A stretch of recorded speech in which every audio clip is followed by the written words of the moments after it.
one more question that has to do with safety, and I'm sure it has something to do with absenteeism. Are we tracking things like the TikTok viral videos that threaten our safety in the schools? Are we tracking that to see what our absenteeism is on those days?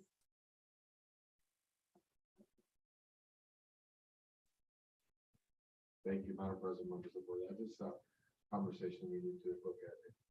This team won't have that. That will be scrutinized. Thank you, Trustee Guzman. Trustee Cavazos. Thank you, Madam President.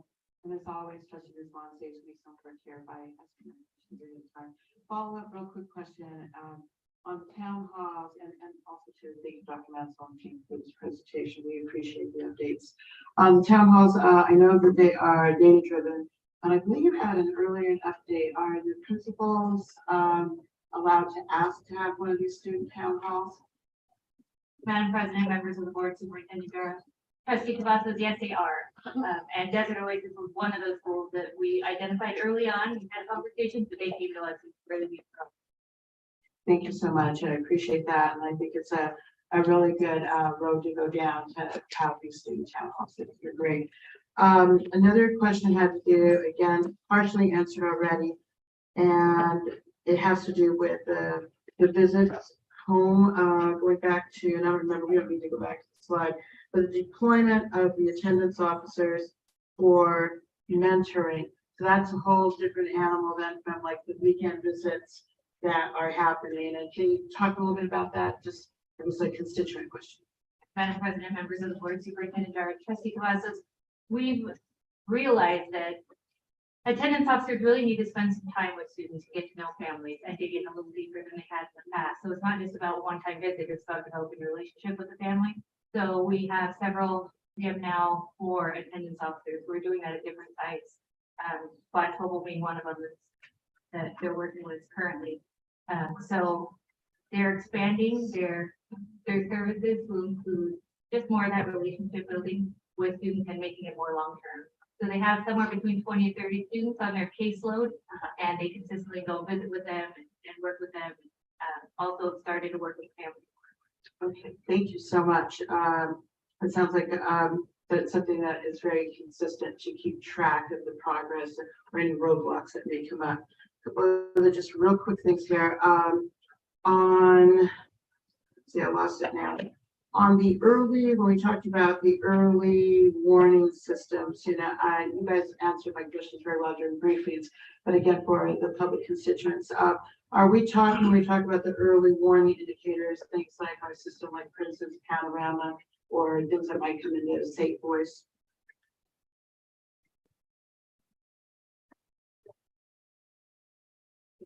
Anybody who wants to answer? Mr. Messel, Ramsey. Madam President, members of the board, Superintendent Jara, Trustee Cavazos, Greg Manzi for the record. So we have several systems that come into play. Panorama being that early screener for our social emotional health. The ability for students to raise their hand there indicates that they need that support. We also have several internal reporting mechanisms that provide a comprehensive look at students, a student profile for having those individual conversations to understand are these behavior, attendance, grade issues, really a comprehensive look to provide that support for the students to get them back on track. Thank you so much. I might have one other question, but I see that Trustee Brooks is in the queue, so I'm good for now, Madam President.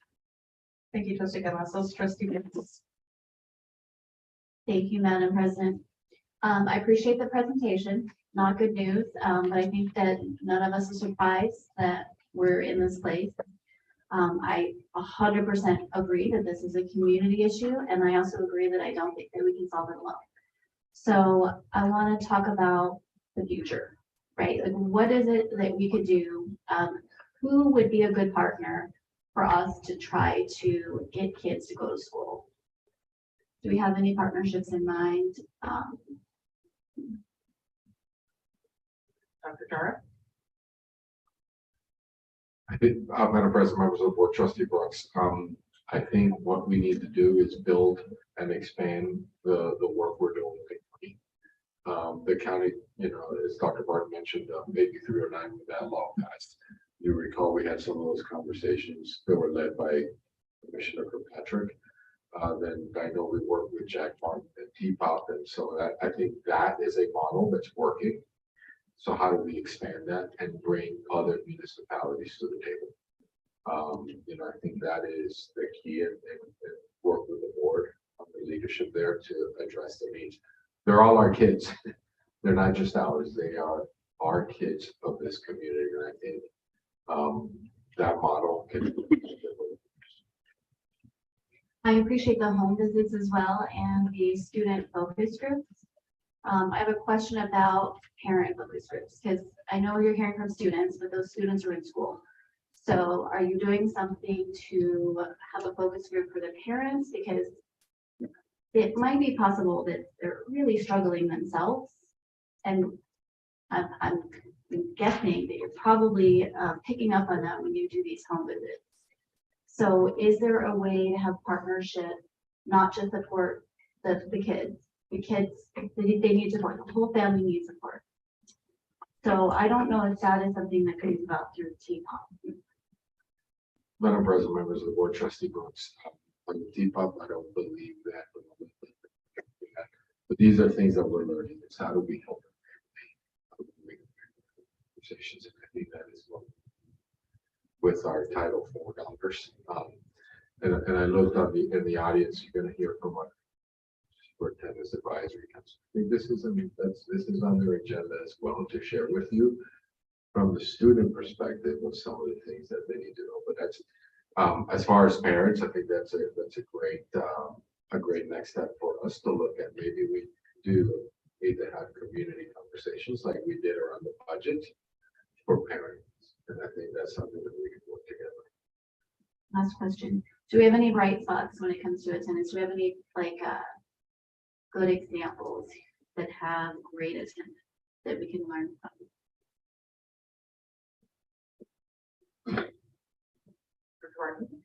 Madam President, members of the board, Superintendent Jarrett, Trustee Brooks, it's hard to find bright spots with this indicator. That's just being honest with the board and the public. It's a challenging issue that we continue as a cabinet, as a team, to try to explore what can we do next to change this and get it in the right direction in a rapid manner. But as far as bright spots, we hear from our principals consistently, they need more support on this. They told us over and over again that they're struggling in this area. They're very open and vulnerable, telling us they need more help, and they're trying their best, but they need something else in addition to what they're already trying. If I may, Madam President, members of the board, Trustee Brooks, one of the things that we learned yesterday from one of the principals, and we're going to take that back. I think the community needs to see, because as they're, you feel like, because you're right, the data's not good. So you can get down, and principals are doing everything they can. There's that struggle. Our principals are now disaggregating the data because to encourage their teachers. Because as a teacher, you're seeing your in totality, your achievement numbers. Now what our principals are doing is they're disaggregating the data to see that they are making gains with the kids that come to school. So what we are going to do is how do we then start telling that story? You come to school, you're going to learn.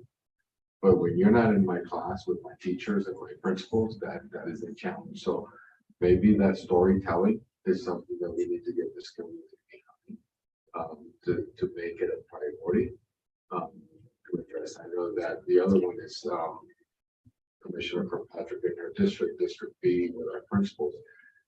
They bring in businesses as well. And I was there a couple of years ago, right? Actually, prior to COVID, in one of her community meetings, and to really where the businesses aren't open and serving kids and for business during the school hours and say get to class, right? So I think this is part of the conversation that we need to have. Thank you, Dr. Dara. I'm going to go to Trustee Williams. So do you have any questions at this time? I don't. I'm just really grateful for this report, even though isn't the best, but it's okay, like, we know where the problem lies and we can start to fix it. So thank you guys so much. I've had a couple of questions before I turn it over to colleague. Thank you, Trustee Williams.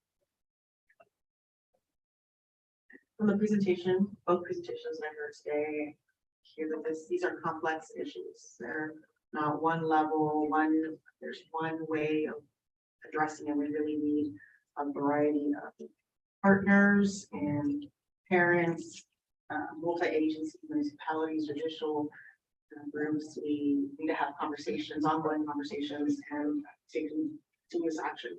One thing that struck my interest was Dr. Martin, when you talked about the technology, that there are, I want to hear a little bit more about the technology when it comes to systems on our end. For example, for parents, do we have systems currently in place to support, to help our families and help them clearly identify absences when their students are leaving campus when they shouldn't be, and or ways to easily record unexcused absences? Madam President, members of the board. As far as systems, we definitely have systems in place, and I'm sort of talking not about the technology, but some of the truancy notices that are issued are provided to the parents on at a certain number of unexcused absences. So there's clear communication to those families that your child has missed this many days, and here's a first truancy notice. It's memorialized in writing, it's delivered, and it's delivered electronically and in hand form as well. And then that leads up to, again, the continued truancy process where there's very clear in writing legality indicating that there could be a consequence for continued truancy leading to a citation. So all that happens, and again, it goes back to my previous point, then it goes to the courts, and what happens is 9 times out of 10, if the family and the student, if they don't have any kind of, I don't know if this is the right term, but a hit in the system, that it's not observed. There's not a consequence that comes from the outside agency. We do have systems in play where, you know, if in a campus where parents are notified when there are absences, and again, the teachers taking that accurate attendance is critically important so that parents are notified when a child is tardy or even missing the second period, for instance. But I think the piece that I mentioned was about the attendance tab, is getting more strategic, helping a tool in IC for our principals, as Ms. Forrest is working on, to help them tackle the students that are reaching that chronic absenteeism benchmark at that point of the year, how to get more deliberate early on. So that's something that's being worked on right now. It's almost complete, and we'll roll it out this summer. But I think we've had systems in place, and but again, the lack of teeth on some of those truancy notices, we've heard that loud and clear from principals. They're doing that work and doing it according to code of conduct. But then what? Then at the end of the day, they can continue truancy notices all day long, but nothing's happened. There's not a consequence, and then that's ed neglect at the elementary level as well. Thank you, Dr. Barton. I recognize that this is a very large issue with technology. Yes, to the pieces around administrators having access to digestible data that they can help them make decisions. I think from a parent's perspective, having a system that allows parents to automatically indicate whether their student is going to be absent or not. There may be some important investments that we need to make as a district if we don't already have this. Every time I have to do a absence note for my 13-year-old, it's paper, and we have on paper.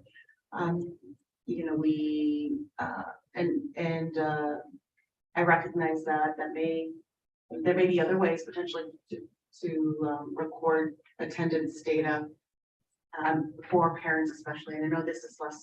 I mean, it impacts, right? Every piece of the system impacts the chronic absenteeism. But just want to put it out there that there are investments that could potentially be made with it. This costs money, and we can always benefit from ensuring that our system is fully funded so that we can invest in additional pieces. I also want to point out that the Infinite Campus system is required, like we are required to utilize Infinite Campus, and it's a state mandated tool. So we're also working with what has been provided to us by the state. The other item I just want to point out, and I really especially like the importance of collaborating with local interagency groups, multi-agency groups. I remember back in November, we received a public partners request from Henderson Police Department asking us for specific truancy numbers in Green Valley High School to determine if there's a correlation between truancy and crime. I mean, clearly the municipalities are interested in these issues. We've got to make sure that they are at the table to help us address these concerns, because public record request is really not enough to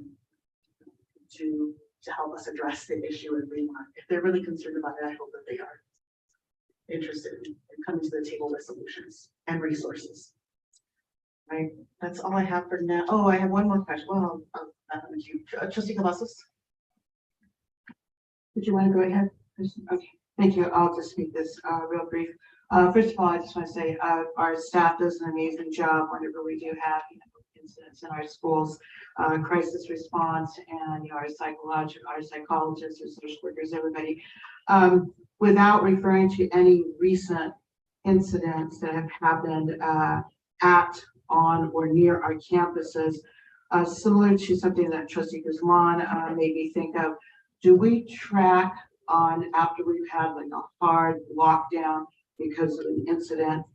Do we track the absentee rate like on the days after anything? Is anything like that going on? I get a lot of questions about that from the constituents. Maybe Dr. Barton answered that question earlier. No, maybe Dr. Jara. Madam President, members of the board, Trustee Cavazos, we do not track it per se, but we know that attendance is lower. I mean, there's, and that goes back to the community. It's not an actual tracking system that we have. Thank you. And also just wanted to say, shout out that, the parent messages that go out, the district is helping the messaging and everything to get that information out. But that is a question that I've been asked to see if there's any correlations, specifically more having to do with hard lockdowns, because there are fewer of those than there are of the soft lockdowns. So I thank you. And thank you, Dr. Jar. Before I turn it over to public comments, I want to ask, do we have any data on the correlation between classroom size and per grade, physically per grade, and safety perceptions? That's something that we currently have. Probably not, no. Just a curiosity I noticed as students got older, the perceptions and safety from the presentation earlier, I noticed it was a trend upward or downward. I'm sorry, downward when it comes to safety, and classroom size is huge. Is a huge influences a lot of different factors when it comes to students' academic outcomes and feeling the safety. Just thinking about the investments that come from the state, again, the state legislature to help us reduce classroom sizes. It only goes up to third grade. And of course, I just want to point that out. I think it's important to continue having these discussions that safety is not an isolated challenge, that there are lots of layers to this, and classroom size may be a part of the challenge as well that we have to address. Dr. Jar? Madam President, members of the board, Trustee Garcia Morales, I think it's something that we'll continue to look at anecdotally. But you just reminded me something I think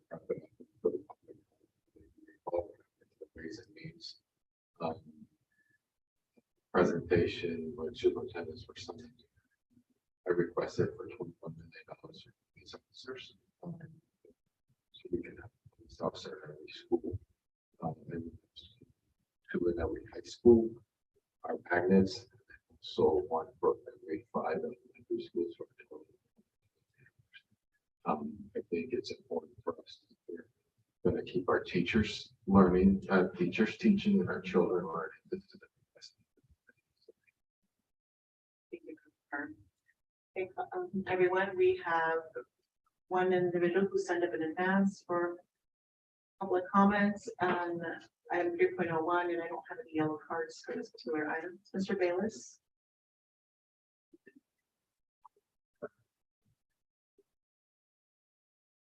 Hello. Hello, how are you? James Bayless for the record. Give us a So- moment, please, while we set you up. Yeah, I got it.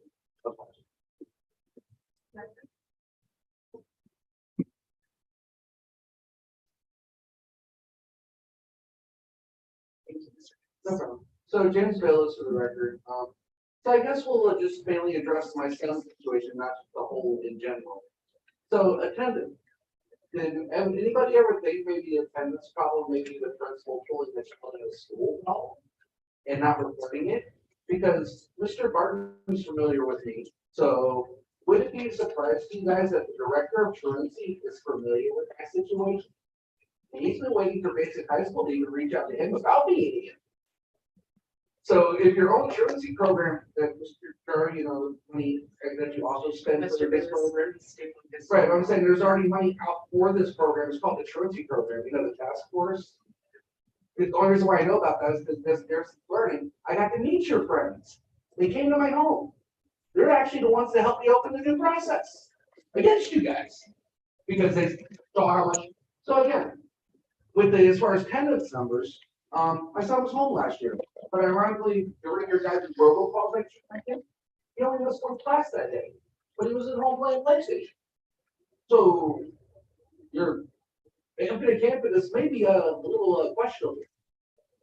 Since a teacher can put numbers in and change them and open, because I think actually Deanna proved that last year when she changed all my grades for me. So yeah, I proved that back then. So the situation is when you guys are talking about a community problem, this could be a school problem. Because when the director of truancy is familiar with my situation, my son hasn't been able to go to school since Jan 10th. And the letters that you guys mentioned about truancy from Mr. Barton, would you be surprised to tell you I got one this year from the lady that we mentioned last meeting? If you read that packet I just gave you guys, you will see that ironically it's one of your truancy letters.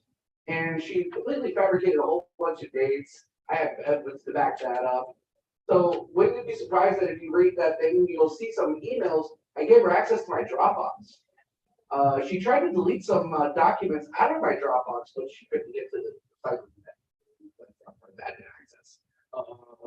So that's the null and not packet that you guys received. And I would just like you guys to know that I do have friends from the city, state board, and legislature. The guys you're looking at.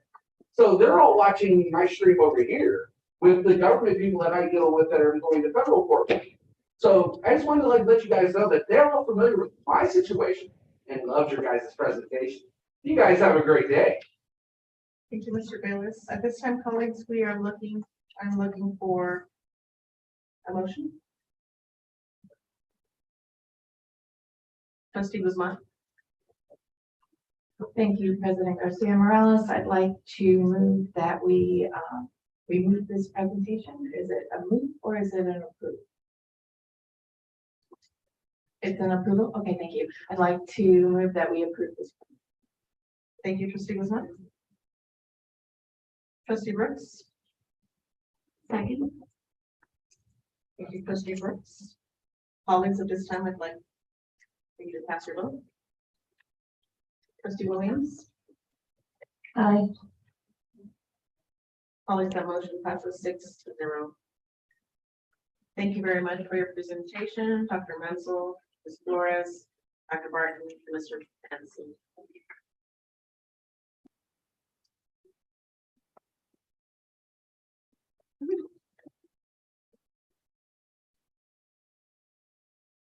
All right, we're going to move on to item 4.01, President Student Advisory Council. Year in review, 2022 to 2023. Dr. Zara? Take it away. Yes, Madam President, members of the board, before I turn it over to Dr. Rafalski, I just gotta tell you, something you already know because you met our children, our kids, I hate it when I call them children. Our students are phenomenal. This was the one day of the month that I had some of the best. Just listening to their thinking, what they nominated 3 to come present their entire recap, but there's others that are sprinkled throughout the audience. You're gonna hear their final presentation, but it was delightful to just listen to their thinking, to listen to their advocacy and their problem solving. Not only did they set their agenda, their topics, but then they went back into their schools to problem solve with their colleagues and their classmates. So it was, I hate to say this, but it was the best day once a month. I don't want to hate to say this, but I had a lot of great days on my monthly basis with students, but it was, to me, it was just so enlightening, rejuvenating to spend 1 hour and a half a month with our kids. So I just thank you for your time, students, kids, children. Thank you, Dr. Dara. Dr. Rafalski. Madam President, members of the board, Dr. Jara, Shauna Rafalski, Chief of Staff for the record. I'm joined this evening with the Superintendent Student Advisory Council. The Student Advisory Council is a group of juniors and seniors nominated by principals to represent their schools. They've met monthly, discussing and learning about issues they have identified as important to them and have developed recommendations that they're going to share with you this evening. At the beginning of this process, they identified things such as extracurricular activities, mental health issues, respect in school, and safety as the original issues that they wanted to talk about. And these amazing young people saw the connection with all of these items and determined that their year-long project was going to be surrounding chronic absenteeism. This is a culmination of their work this year. I would like to turn the presentation over to them as they are really the ones that developed the content to share with you this evening. Madam President, members of the board, Superintendent Jara, for the record, Nicholas County, senior from service to high school. Madam President, members of the board, Superintendent Jara, for the record, Jenna Najad, junior attending colleges in Nevada High School. Madam President, members of the board, and Superintendent Jara, for the record, my name is Ikoni Manibaro, senior at Southwest Career. I want to begin by talking about the role of the superintendent.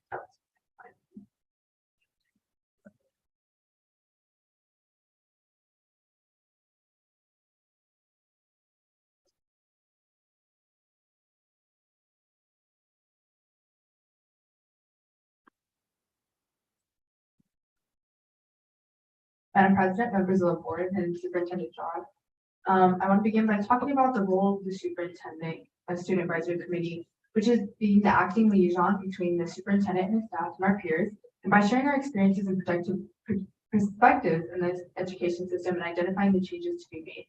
Our committee represents a diverse group of students all across the district. We strive to give a voice to the students and represent student bodies' concerns. It is important that this committee continues and more students are allowed to join it. The majority of the students in the committee currently are leaders within their schools already, so it's important for the following years to have a more diverse voice even within the committee. Next. At the beginning of the year, we set an agenda for ourselves with topics related to CCSD that we were interested in learning about. This included mental health, equity, diversity, and inclusion, and chronic absenteeism were the highest priorities of the group overall. Today, we will give you an overview of what we learned and what we discussed our student priorities related to each topic, and even some recommendations we think that would help students in CCSD.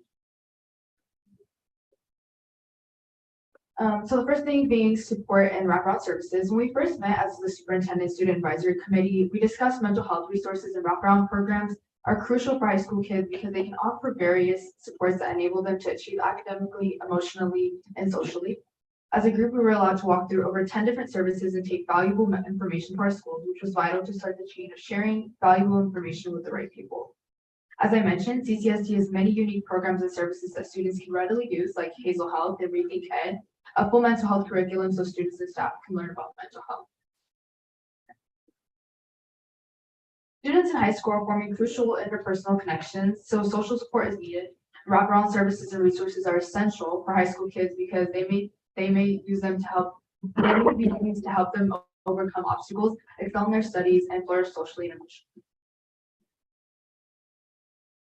And according to the state of Nevada, the current student to counselor ratio in CCSD is below the national average, and 15% of students in Nevada report dealing with depression.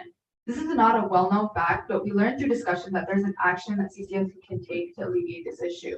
We found that having more counselors, school psychologists, and social workers in high school is essential for several reasons. Having more of these support staff on campuses would allow for the needs of students with unique and different backgrounds more help.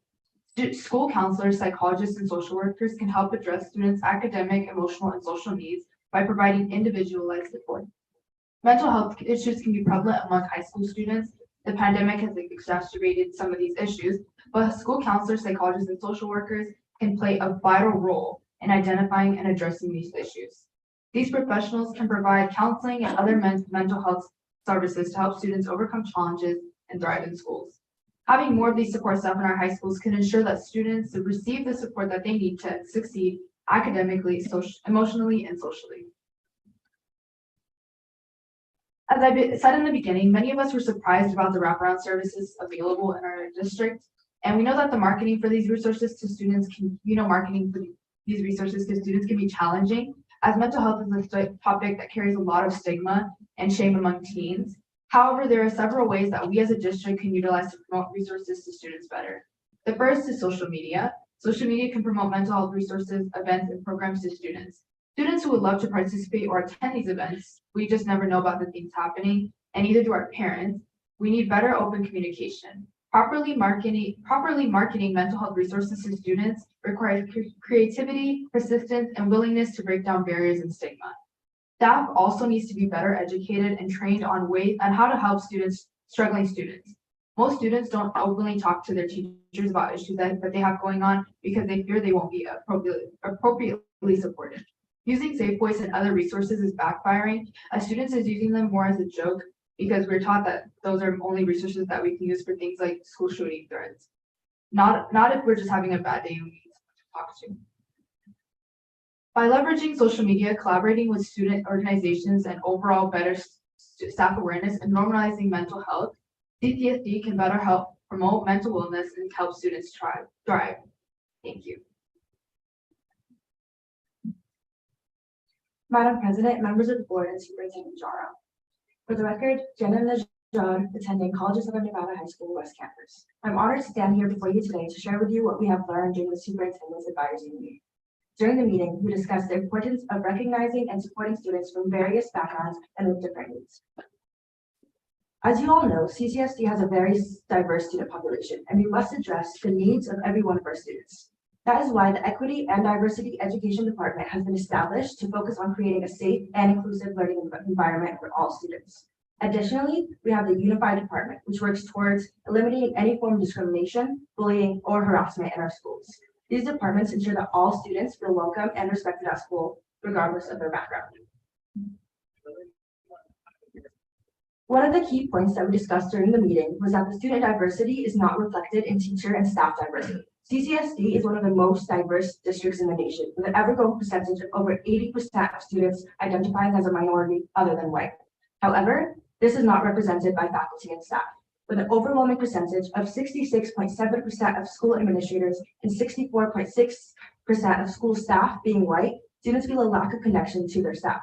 Our educators need to understand and appreciate the diverse backgrounds and cultures of our students to create an inclusive learning environment. One of the key issues that we brought up was the importance of ensuring that our curriculum and learning materials are inclusive of many viewpoints and reflect the diversity of our students. We live in a diverse and multicultural society, and our schools should be a reflection of that. Students should be able to see themselves and their experiences represented in their textbooks, literature, and other learning materials.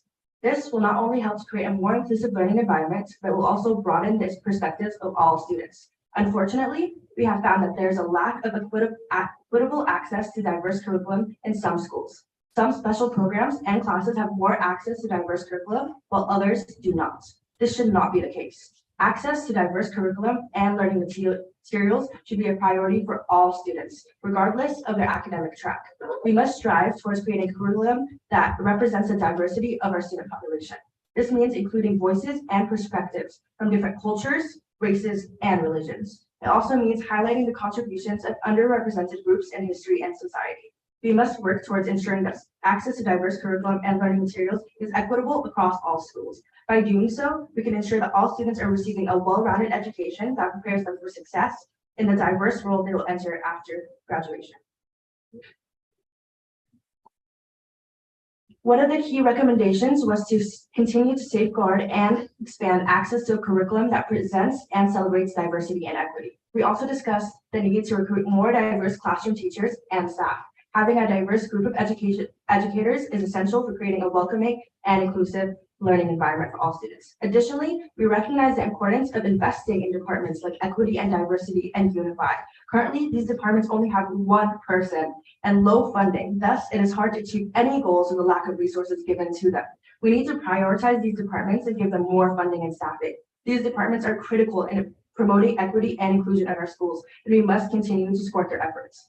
Overall, making sure that students feel safe, valued, and seen at school is a top priority for our district. By continuing to prioritize these recommendations and investing in our students' well-being, we can create a learning environment where every student can thrive and succeed.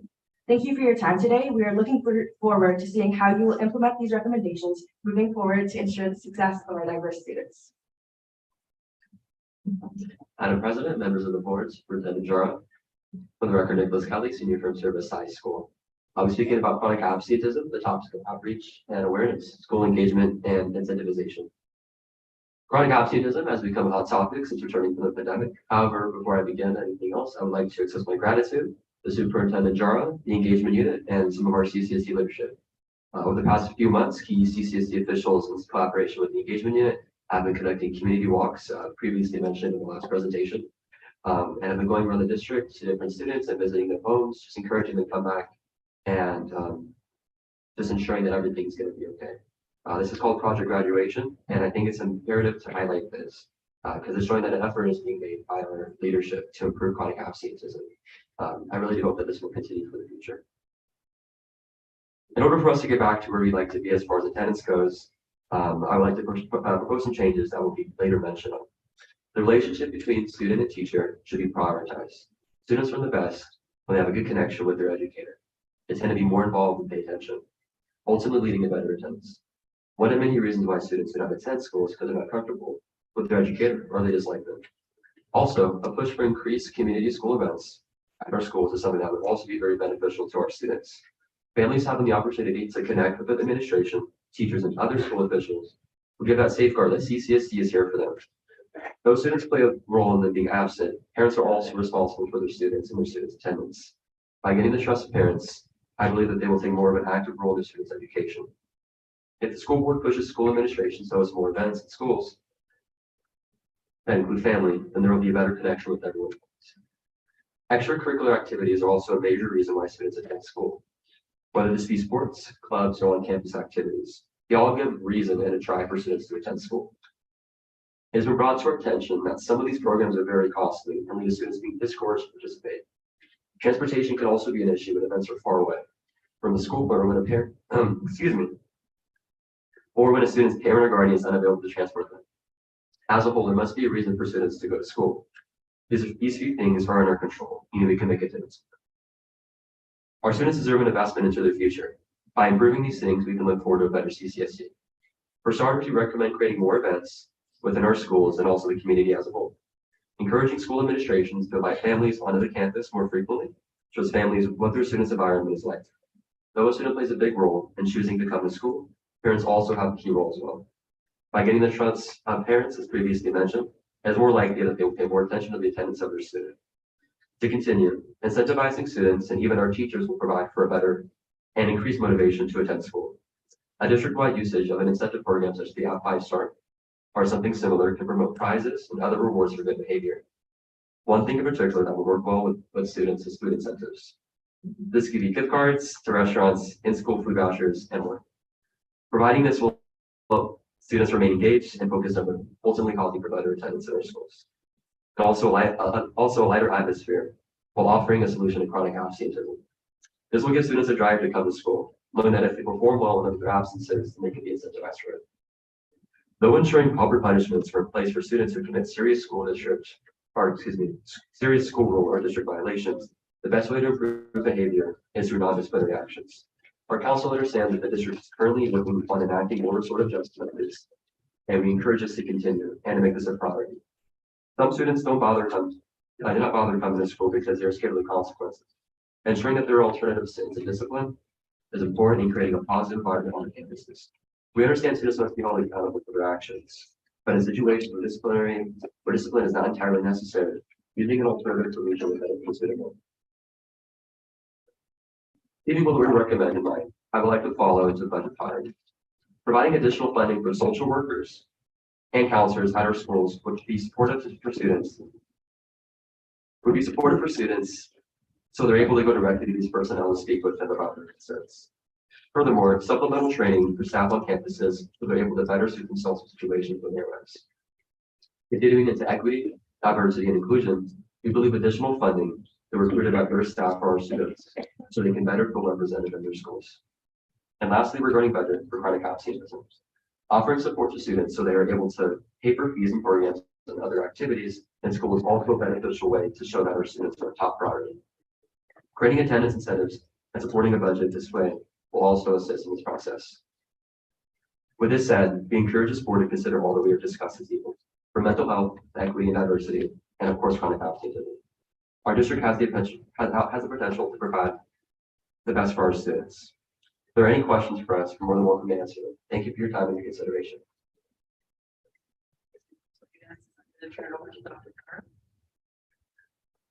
Yes, and they're ready to answer. I'm sure that you will have questions for the president of the board. Very, very proud of to hear just listen. Proud Papa, proud Dad, great. And I know if I can have the others see if I can stand, so we can recognize them. The other students here.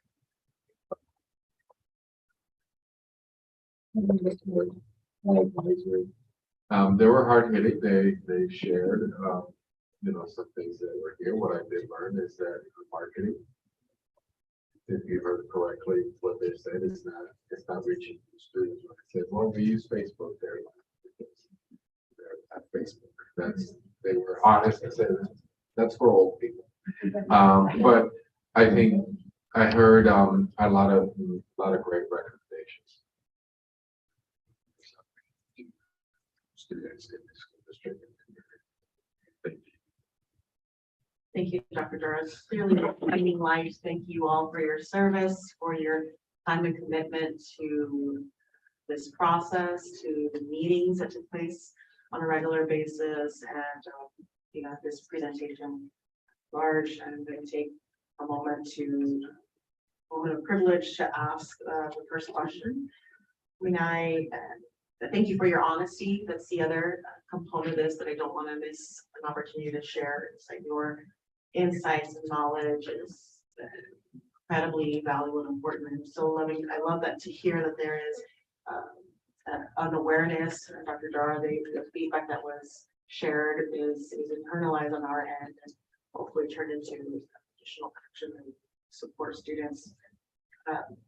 I'd love to hear a little bit more about the chronic absenteeism and ideas. Mr. Kelly, you shared some potential ideas in incentivizing food. Can you share a little bit more about how using incentives and then maybe some ideal incentives that students like yourself in high school or in younger grades may enjoy or benefit from the most? And are there other incentives besides food that would, in help with absenteeism? Madam President, members of the board, Superintendent Draw. Yeah, so regarding the food incentives, so one thing I noticed is at my school specifically, we have food vendors coming, whether that be different like fast food companies, but some of the programs will come in and they'll bring in different food, different like fast foods. So like offering like like vouchers for those to the students would be beneficial. So I mean, I think one thing we can agree on is food is definitely definitely something that is, you know, drives students nowadays. As far as that, excuse me. Sorry. Besides that, just the gift cards to any sort of like clothing places. Of course, clothing is very popular amongst teenagers nowadays. Amazon, just like big brands like that. I think gift cards are definitely motivating for students and a good way to incentivize it as well. Besides that, I don't have any other particular recommendations. Thank you very much. I'm gonna turn it over to my colleagues. Trustee Guzman. Thank you, and Starbucks motivates me, so I totally get that. Totally understand. Thank you so much for this presentation. I really enjoyed visiting you when I was given the opportunity to come and join you. And you've come a long way since I was there, and so I'm really excited. I have a couple of questions for you. First, how did you figure out we only have one person in the Equity and Diversity Department? Thank you, Madam President, members of the board, and Superintendent Dr. Jara and Trustee Guzman. They actually visited us on to our committee meetings, and they spoke to us about the different resources they had, and they introduced themselves as a department. And I particularly asked, "Oh, how big is your department?" And he responded with, "It's just me." So Yeah, I know I am my own department, so I totally understand that, but it's just interesting. Great, that's great. And then, can you tell me what project graduation looks like?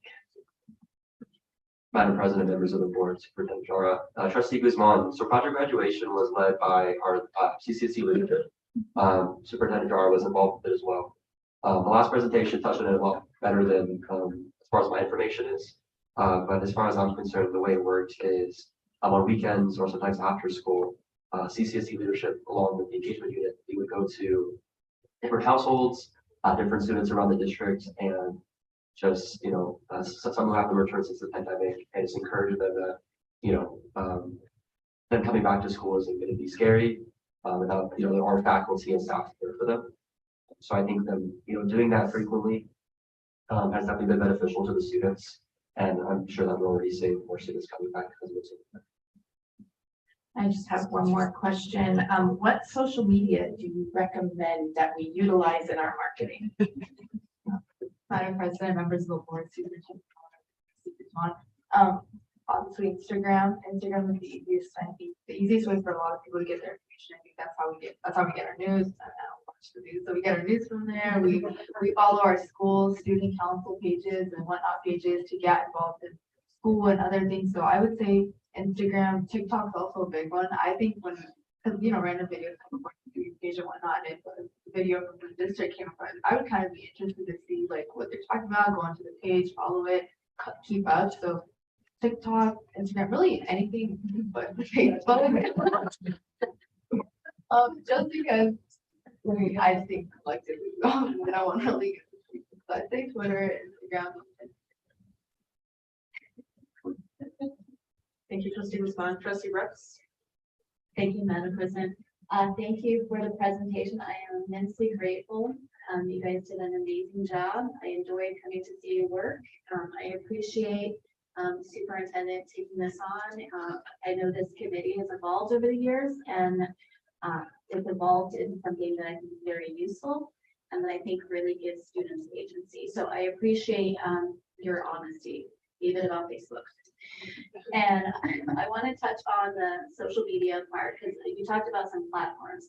What would an effective social media campaign look like on a platform for the district? Madam President, members of the board, Superintendent Jara, and Trustee, thank you for that question.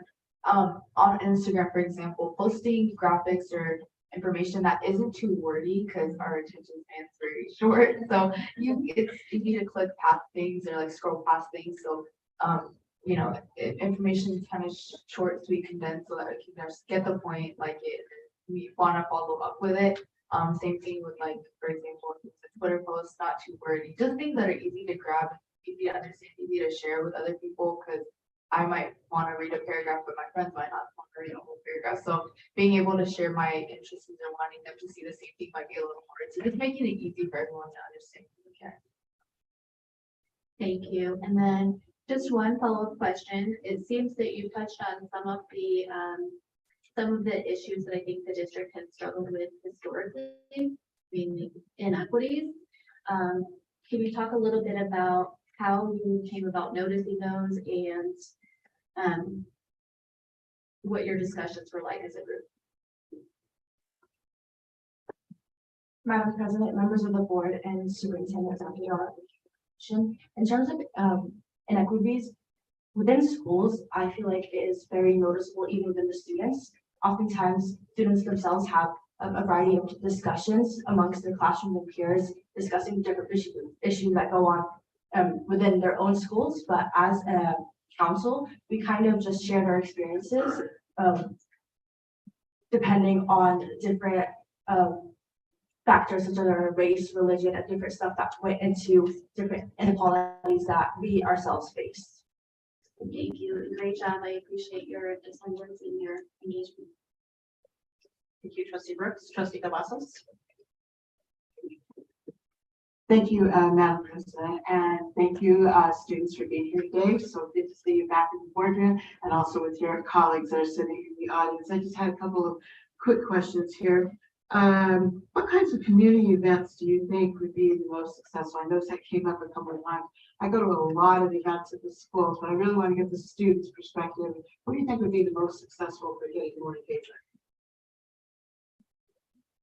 Madam President, members of the board, Superintendent Jura, Trustee Cavazos. As far as community events, I think honestly, school to school is the most productive. So students are able to connect, our families are able to connect directly with the administration at their school specifically. That's what they're going to be the closest to. So I think more on-campus activities and more on-campus events is going to be the most productive way to see the motivation, and also to just involve the families in the most beneficial way. And as far as community, I mean, like at parks or just any sort of like big, public areas are also very nice as well. I'm thinking about, involve everyone in the family. So I could also recommend parks for a location. Thank you. Wonderful recommendations, and we are listening. My second question is just you guys picked some pretty heavy lifts here, and as Trustee Brooks said, things that we've been struggling with for a while. But being a therapist, of course, is zero right in on the mental health and the awareness and trying to attack that stigma, that students, families, etc. feel. So with your different conversations about mental health, I don't want to just limit it to that, equity, diversity, etc. What did you find to be, and you may not agree, so whatever you decide, what did you find to be your most challenging conversation on any of these topics? Because it sounds like you had some pretty deep discussions in a lot of these meetings. Madam President, members of the board, Superintendent Jar, and Trustee Cavazos, thank you very much. Obviously, all of these topics, like you said, were pretty hard and heavy topics, and then we obviously everything connects to chronic absences. Mental health we think was the biggest because it's a really hard topic to talk about stigma. It's not always discussed, so everyone's kind of scared or like doesn't want to share their own experiences and then we figured after discussion that a lot of us are the same, and that when we went back to our schools and shared this information with people in our schools, obviously being higher people in our schools, we went back and shared, and we kind of figured that a lot of people are on the same boat, and we want to have these discussions more openly in our schools, but we need somewhere to start, and obviously making that in slowly and making it making it normal, like normalizing the topics would help with them.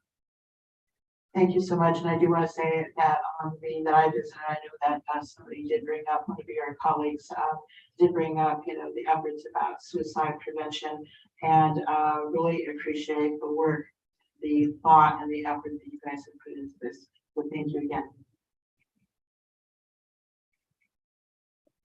Trustee Bustamante Adams.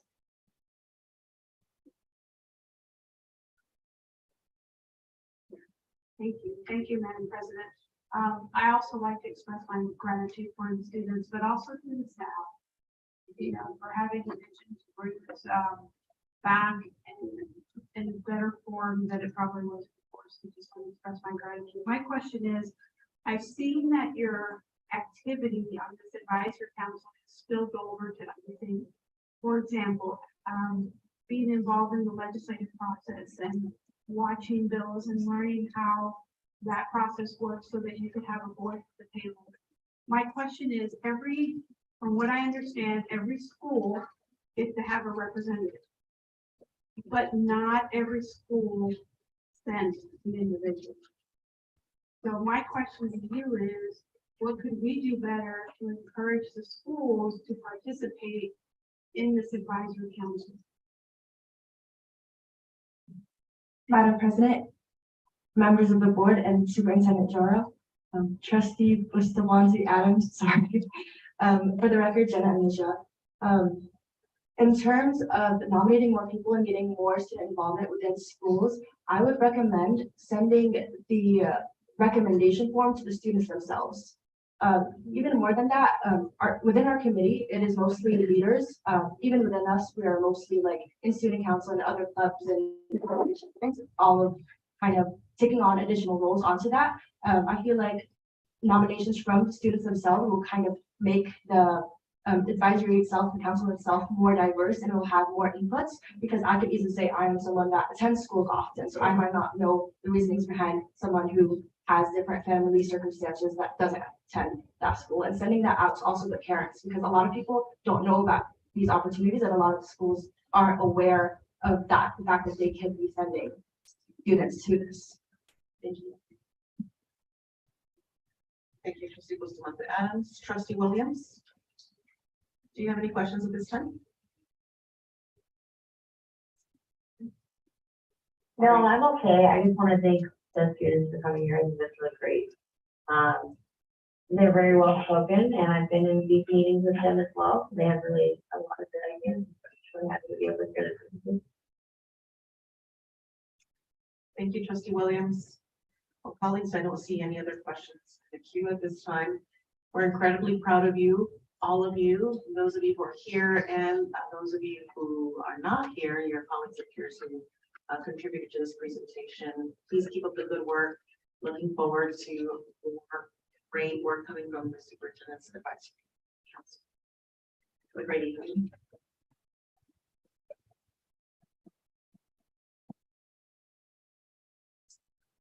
We are going to move on to item 4.02.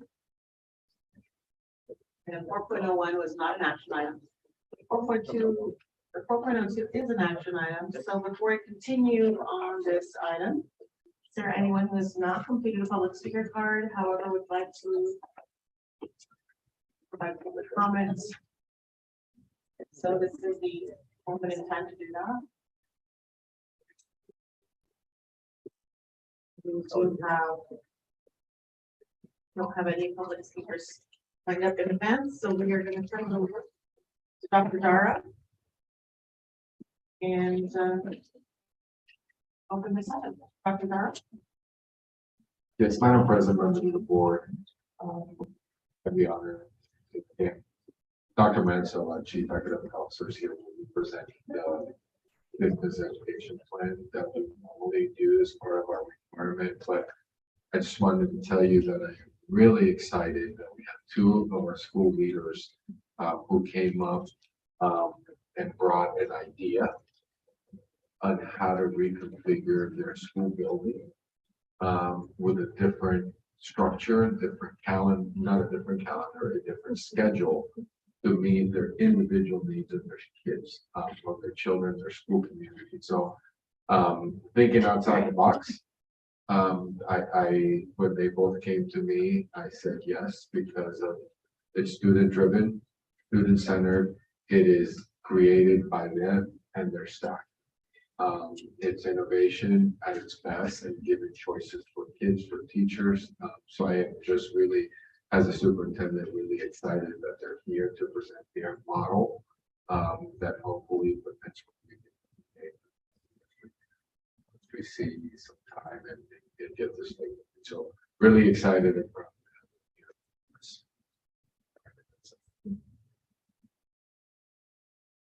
Madam President, members of the board, Superintendent Jara. For the record, Dustin Mansell. I am joined by Ryan Cordia, Principal, Northeast Career and Technical Academy, and Antonio Real, Principal of Western High School. Today, we are here to provide the proposed amendments to the Clark County School District 2022-2025 Distance Education Program. Nevada Revised Statutes 388.820 through 388.874 requires the Board of School Trustees of each school district seeking to provide a program of distance education to submit an application to the Nevada Department of Education. Most recently, the Board of School Trustees approved the current distance education program on April 28, 2022. I will begin by addressing the proposed amendments, then hand over the presentation to our principals. The proposed amendments of the Clark County School District 2022-2025 Distance Education Program include, in Section 1 through 5, the addition of Northeast Career and Technical Academy, Central Technical Training Academy, and Western High School as schools providing distance education and/or blended deliveries of instruction. In Section 1, the addition of schools may choose to use additional digital content resources as supplemental materials, but schools are responsible for aligning those materials to the standards, and the addition of calling out the appendix where we list the course names. In Section 2, the addition of the sentence, all comprehensive campuses have the option of using distance education programs for students who have been placed on suspension with instruction for disciplinary reasons. The addition of the sentence, according to the Clark County School District Code of Conduct, which is aligned to the Nevada Revised Statutes, NRS, students under mandatory expulsion recommendation will be excluded from using distance education as a temporary placement while under suspension with instruction. The addition of the sentence, forms inside the district's student information system, i.e. course plan and infinite campus, can also be used to meet this requirement. The addition of linking the Nevada Department of Education's Distance Education Handbook as a reference, and the removal of the sentence, distance education programs are utilized for students who prefer online hybrid learning and/or students in need of additional credits. In sections 2 through 4, the removal of the word Canvas and refer to the platform as our learning management system. And in section 3, the addition of a section on standard attendance related to Northeast Career Technical Academy and Nevada Learning Academy, a statement on virtual attendance related to Central Technical Training Academy, and a section on hybrid standard virtual attendance related to Western High School. At this time, I will hand over the presentation to Ryan Cordia, Principal of Northeast Career and Technical Academy. Madam President, members of the board, Superintendent Jara, Ryan Cordia for the record. Just want to thank you for the opportunity to present our plan and thank this board for the foresight to put the school in Northwest Vegas where we're going to have access to high skill work for a community that's a little overdue. So thank you very much for doing some great work up there. What we're talking about today is our goal for the school. Our goal for the school is to make sure students have access to experiences and skills needed for an evolving economy through a blended learning model, moving students toward a workforce at an accelerated pace.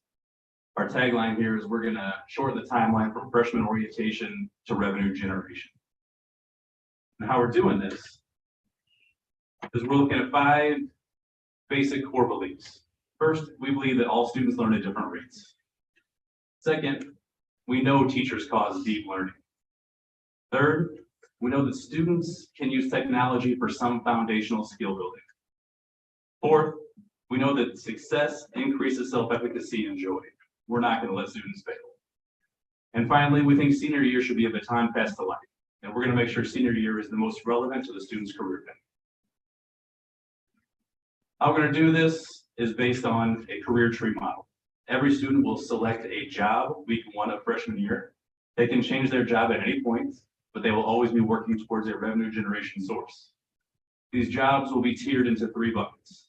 A tier 1 job or a tier 2 job could be satisfied with high school training in CTE or an industry credential.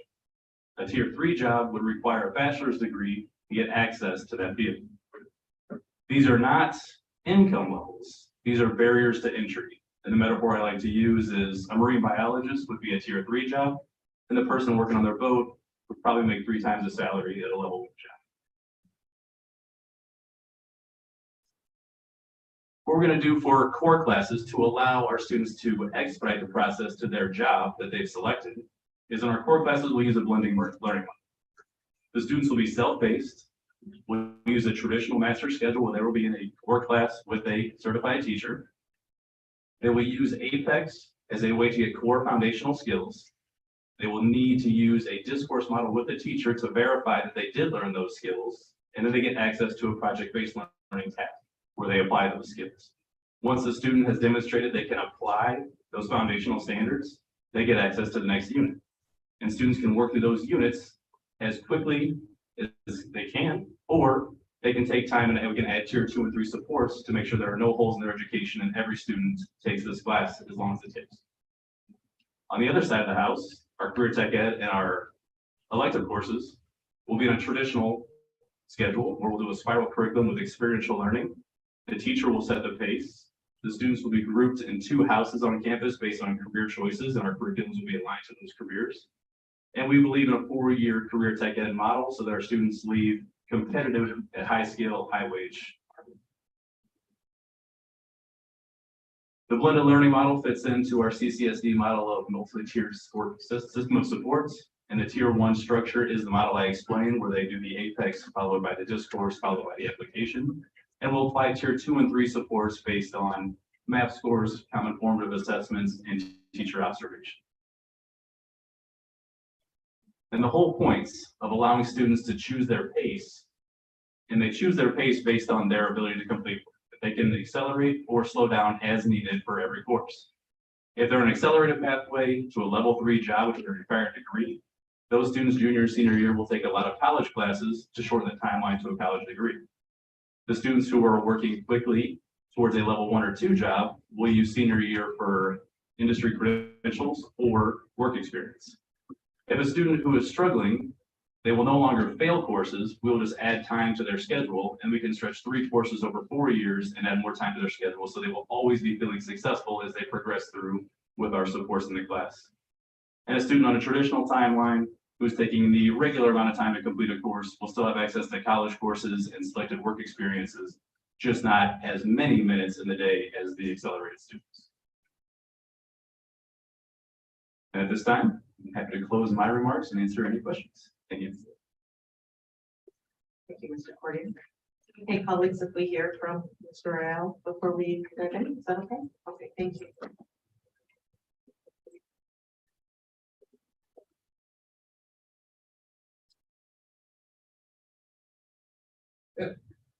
Thank you for the smiles. I appreciate that. Just jump on in. Thank you, Madam President, members of the board, Superintendent Hada, Antonio Royale for the record. I'm grateful to be here with you tonight. I must say quickly that I had 2 team members that were going to be able to present with me. A high school campus in May is a challenging thing to schedule all events, so they had to rush back for senior awards night. I'm hopeful I'm going to catch the tail end of it as well to do my presentation there. So I'll be riding solo and doing their parts, so I'll ask for your grace as well, because I did not rehearse the parts that they were going to speak on tonight. So we're really excited at Western High School. Just a little bit of context and background. I had the privilege of joining the leadership role at Western High School in June of 2020, so just about 3 years ago, from the heart of the pandemic and in the shutdown. So year 1 on the campus for me was all about survival and figuring out how we get through a school year. Last year, which is the first year really with the school community, with our teachers and with our students, we spent the year with a lot of great teacher leaders, with a great community of families, trying to figure out what it is that ailed Western High School. And we use the phrase continually. How could we reimagine Western High School post-pandemic? How can we think about the word overall? If you know Western High School, it's historic. There's great tradition, been there since 1960. However, in recent decades, not just years, Western has struggled to perform academically. So we came to the table and said, what are we going to do differently to meet the needs of our students in 2021, 22, 23, and going forward overall? So that really is the heartbeat behind our conversation. What you see before you on this next slide is the opportunities that we saw before us. I want to say this, despite the fact that Western High School has performed low academically, there is not a brilliance gap on our campus. There's an opportunity gap, and we seek to fill that gap to elevate our children to the highest level possible. So we looked at an evolving schedule, new ideas. You see 5 bullet points before you. 1, I think we all recognize the workforce that's changed, that we need to change our approach to instructing children their daily schedule to match a changing workforce. 2, Superintendent Ohata and his team have done a wonderful job of rolling out a PLC model that is going to impact academics and improve student outcomes. We need to figure out how to create the space to make that happen in a school day when high school is very, very challenging to do.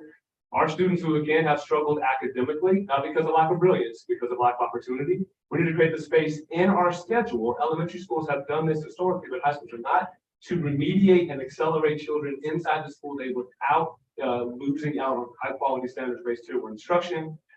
We also need to create the space for teachers to have professional learning in their contract day.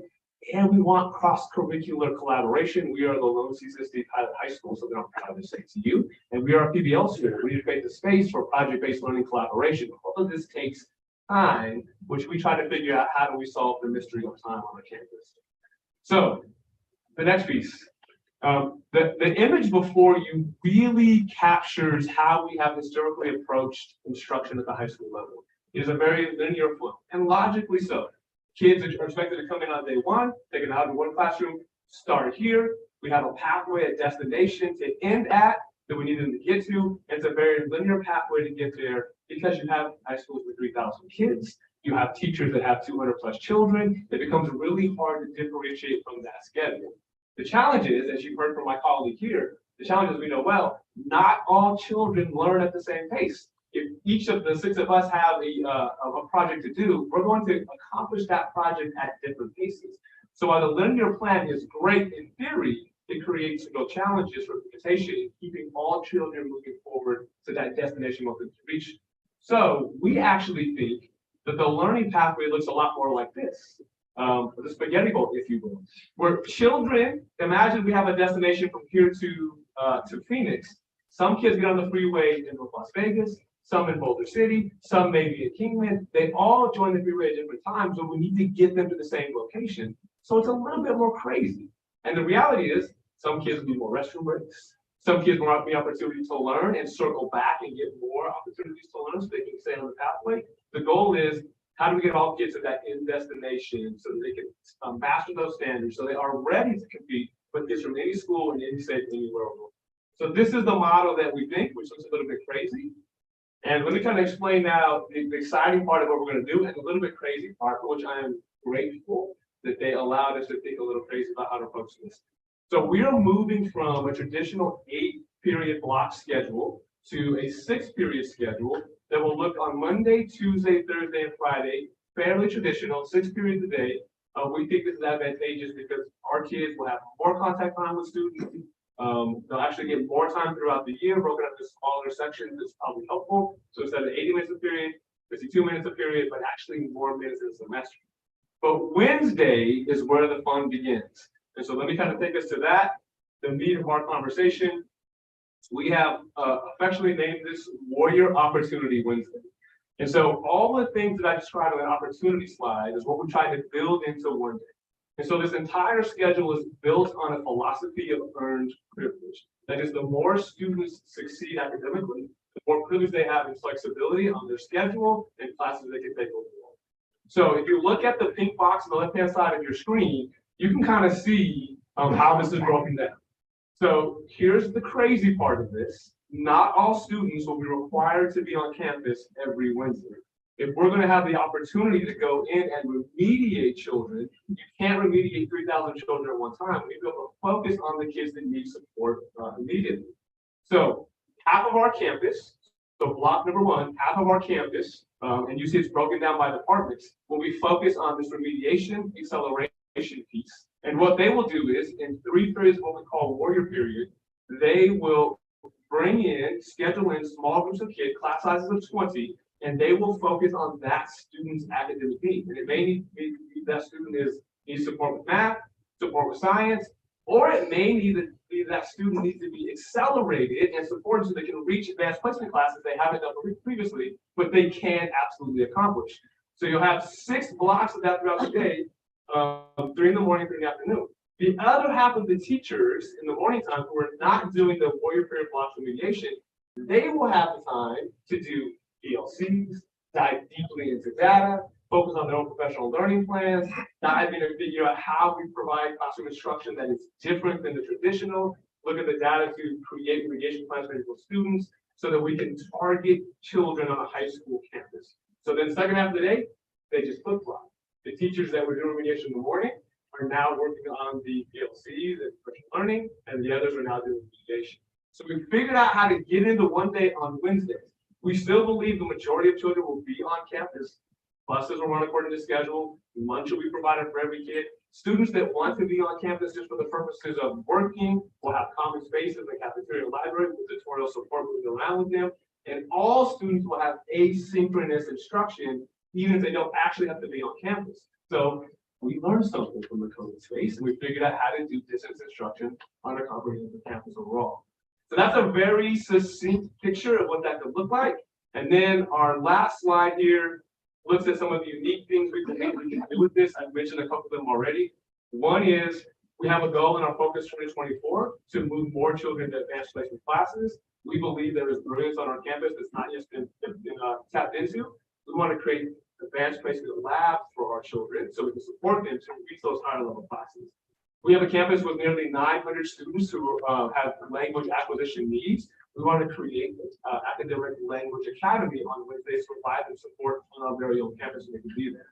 We also know social emotional is important. So we want to create success circles and support with our Boys Town team, with our social workers. That can happen on Wednesdays as well. And we also think it's a pretty powerful recruitment tool because we're creating the space for educators to be treated like professionals, where they can work on the professional learning, they can remediate children, they can collaborate with their colleagues. So we think we have something really special, but those are some of the opportunities that were presented in this Warrior Wednesday, this Opportunity Wednesday on our campus. So that's a really kind of concise version of that. But hopefully you'll be excited as we are for this opportunity next school year. Madam President, members of the board, Superintendent Jara, Dustin Manfield for the record.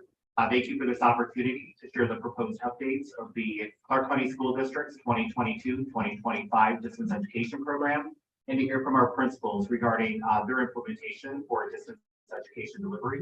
And at this time, we'll pause to take questions from the board. Thank you, gentlemen. Never imagined in a million years that a career tree and an image of a road would make me feel so overwhelmed with emotion.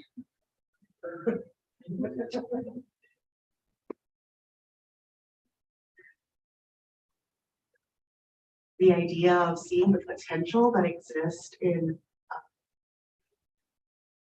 challenges that we've experienced, the entire system, educational system, to see the opportunity gap realized through a shift, a mindset shift, a scheduling shift, which is no easy task, which is why I appreciate that investment that's taking place to really find creative solutions to the challenges that exist before us. So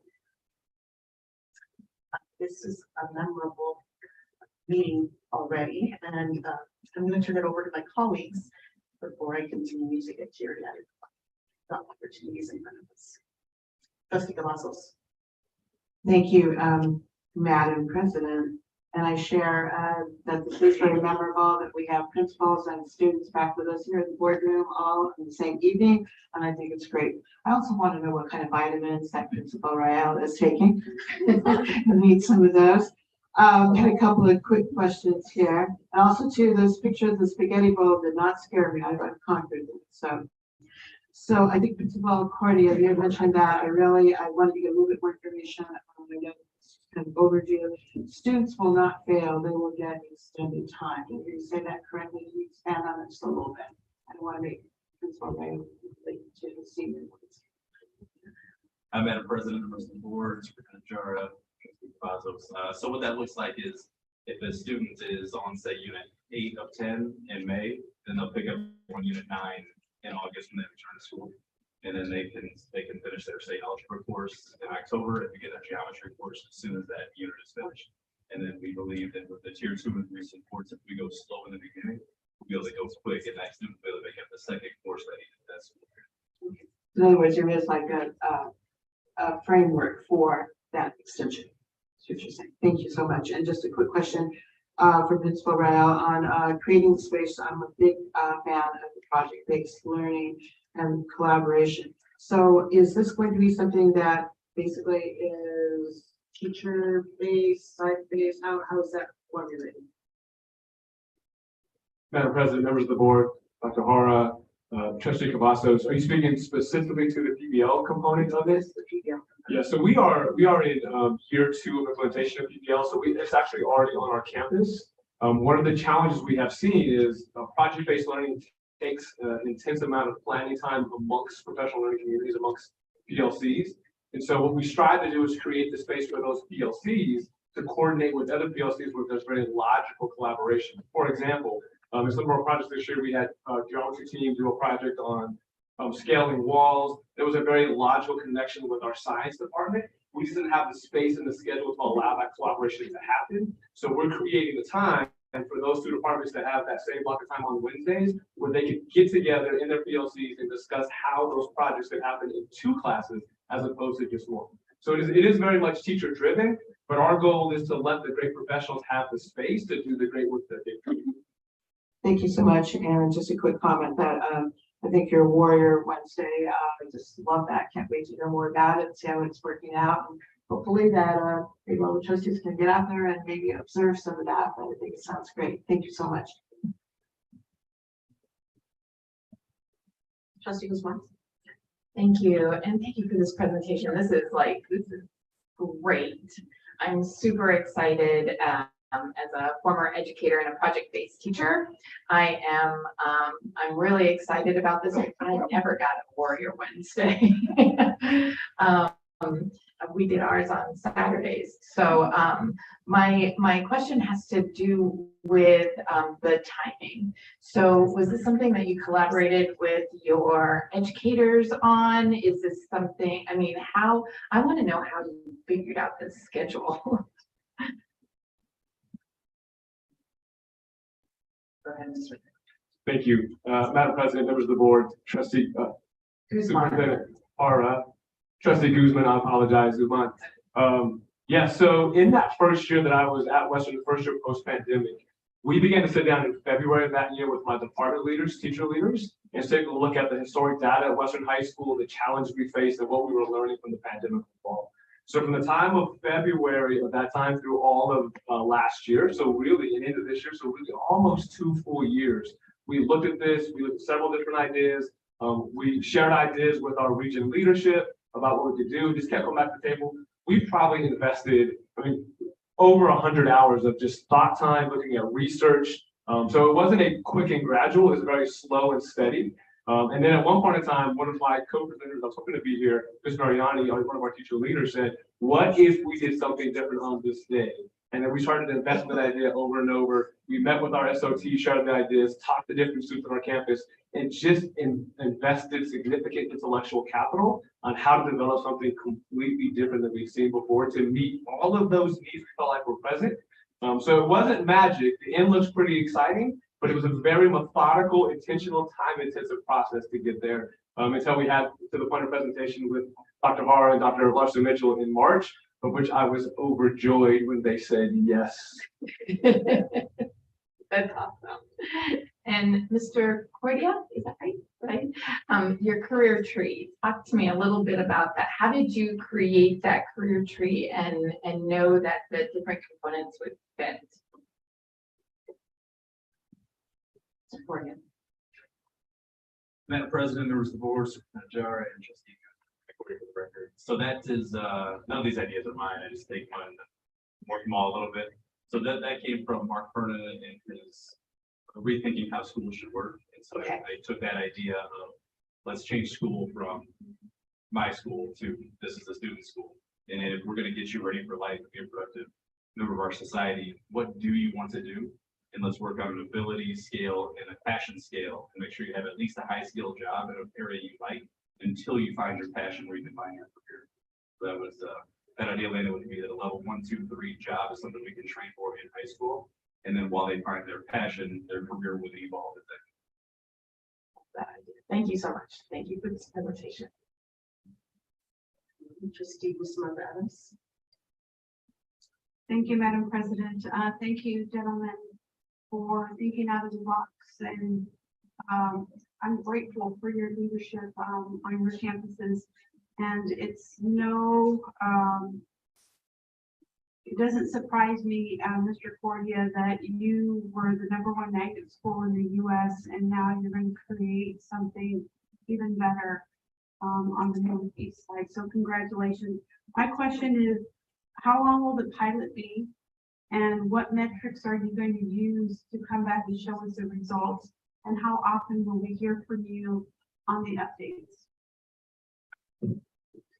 Dr. Jara, you want to take that first? Yeah, Madam President, members of the board, and I'll let leaders to be able to add to it.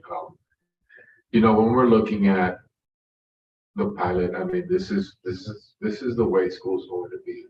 This is the way I see it for both schools, is that this is ongoing.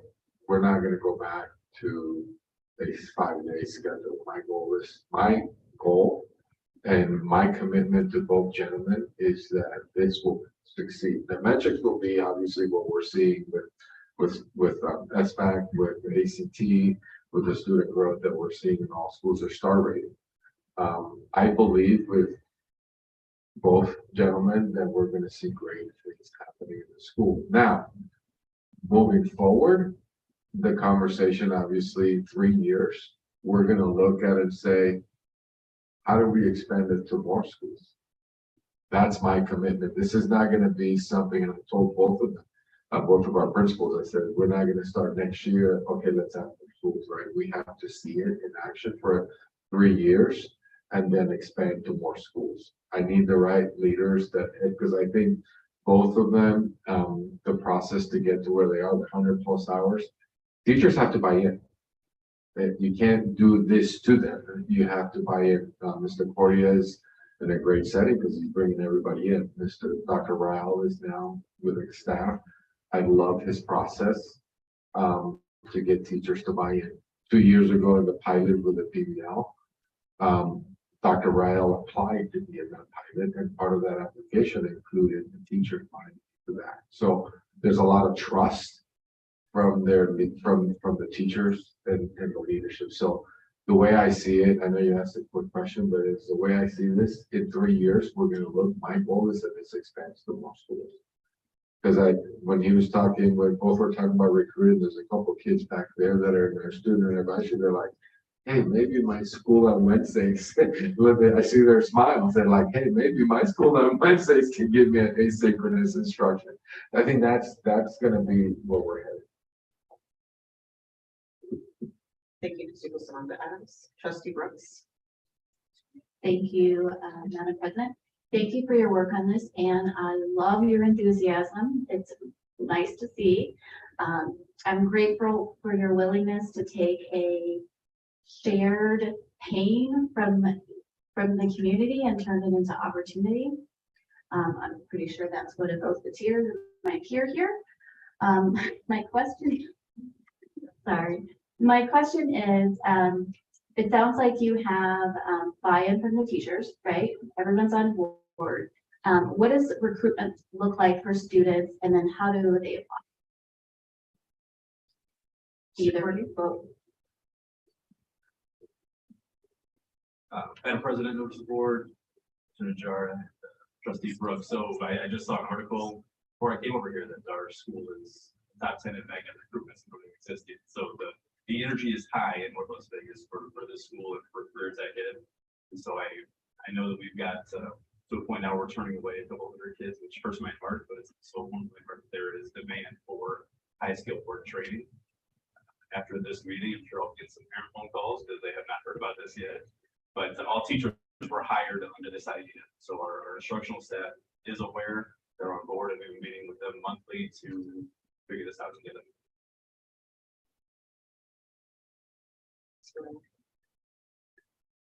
Madam President, members of the board, Dr. Hara, Trustee Brooks. So we don't have the opportunity to recruit students onto our campus. But the reality is one of our primary goals is to change the perception of what has been Western High School. So people in our community realize the brilliance and excellence that sits inside of those walls.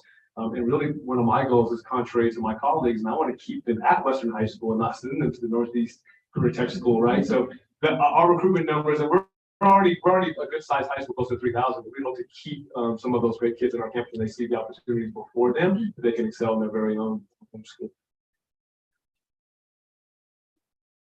Thank you. Trustee Williams, do you have any questions at this time?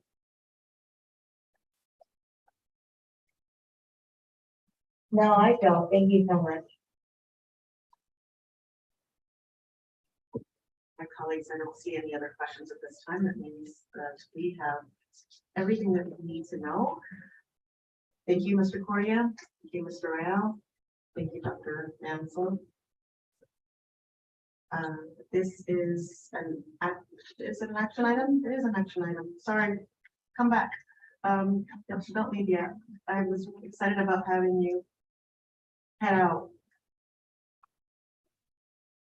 Yeah, okay, we're good.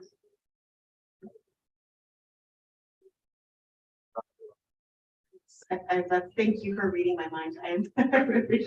Yes, or senior night. Thank you. Thank you for tonight. All right, we're going to move on to public comments. Thank you so much, Dr. Gar. Appreciate that. Did I say that there is public comment on this?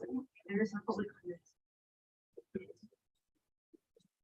There is no public comment at this time for item 4.02. This means I'm looking for a motion, colleagues. Trustee Cavazos. Thank you, Madam President. This time I'd like to make a motion to, I guess this would be to approve the amendment to the Clark County School District 2022-2025 distance education program. Thank you, Trustee Cavazos. Trustee Brooks. Second. Trustee Brooks. Colleagues, I have a motion by Trustee Cavazos and a second by Trustee Brooks. Please cast your vote. Trustee Williams. Aye. Thank you. Colleagues, that motion passes 6-0. Thank you, Dr. Mansell.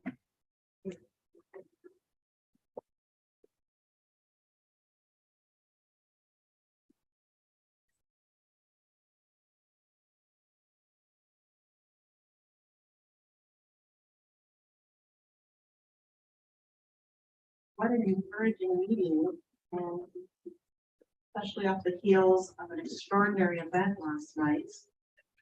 Let's continue with item 4.03.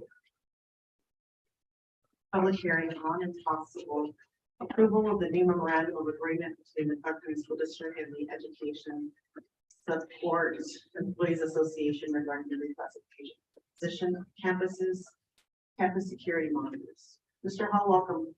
Thank you. Forgive me, Mr. Hall. I'm sorry. I'm on cloud inspiration here and I forgot that this is an action item. So before we officially open it, I want to make sure that anybody who has not submitted the yellow card for this item with comment, please do so now. Here's me, we already had yellow cards and we have some individuals who signed it. Mr. Hall, take it away. Revised statute 288.153 requires that any new extended or modified collective bargaining agreement between a local government employer and an employee organization be approved by the governing body of the local government employer at a public hearing, and the chief executive officer of the local government report to the local government the fiscal impact of the agreement. The Board of Trustees of the Clark County School District of CCSD approved a negotiated agreement with the Education Support Employees Association, or ESEA. An agreement has been reached pending the approval of the Board of Trustees and the Superintendent of Schools regarding a memorandum of agreement between CCSD and ESEA regarding the reclassification of the position of campus security monitor from salary range 44 to salary range 52. ESEA and CCSD drafted a new memorandum of agreement, which reclassifies the position of campus security monitor. The terms of this agreement will be effective prospectively from the date of approval and signature. There are additional costs in the amount of approximately $4 million associated with entering into this memorandum agreement. This is the time and place to conduct a public hearing on discussion of a possible action on approval of the new memorandum of agreement between CCSD and ESEA regarding reclassifying the position of campus security monitor. Thank you, Mr. Hall. Is there any discussion by the board at this time? Seeing none, I'm going to turn it over to public comment.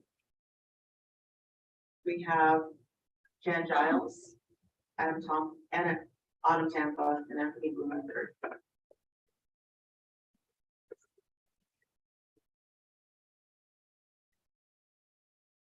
Good evening, Madam President, Superintendent Jara, Trustees, Jan Giles, ESEA President, for the record. This evening, I'm speaking in support of the Campus Security Monitor Reclassification MOA. ESEA would like to thank the Compensation Department team, the Superintendent Jara, CFO Gowdy, and David Hall for negotiating this MOA. As you've already heard tonight from your team, students cannot focus on learning if they don't feel safe in school. Every day, our support professionals are asked to keep campuses safe and secure for our students. The CSMs are the first line of protection on campuses against weapons, drugs, and fights. This is a well-deserved and long overdue increase. There have been difficulties in recruiting and retaining employees in this position due to the low salary. Now with the salary wage being competitive in this field, the hope is this will help fill all CSM vacancies to ensure students and staff feel safe in schools. What happened this week to the CSM at Von Tobel Middle School was tragic. While we can't prevent a stray bullet coming from a surrounding area of a school, we can definitely be prepared if there is a random act of violence on our campus. CSMs are dedicated to keeping students and staff safe. Some CSMs had joined me in support of the MOA this evening, but they had to leave, so I apologize for that. Along with this reclassification, CSMs are requesting additional training, equipment, and appropriate communication channels for emergencies. In today's climate, we also believe the district could benefit by convening a safety committee to address ongoing issues. This committee could consist of members from all bargaining units, Metro, parents, and students. ESEA and our members are committed to our students' learning, safety, and health. We ask that you vote yes on this agreement. Thank you. And I can also let you know Autumn and Anthony are not here. Thank you, Ms. Giles. Thank you for your public comments. Any other public comments? Any other individuals who signed up for this item? So the public hearing is now closed.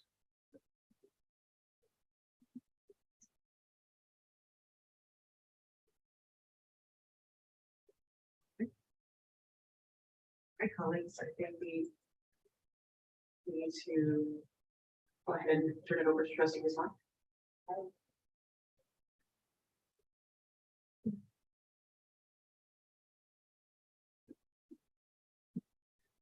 Okay. Thank you, President Garcia Morales.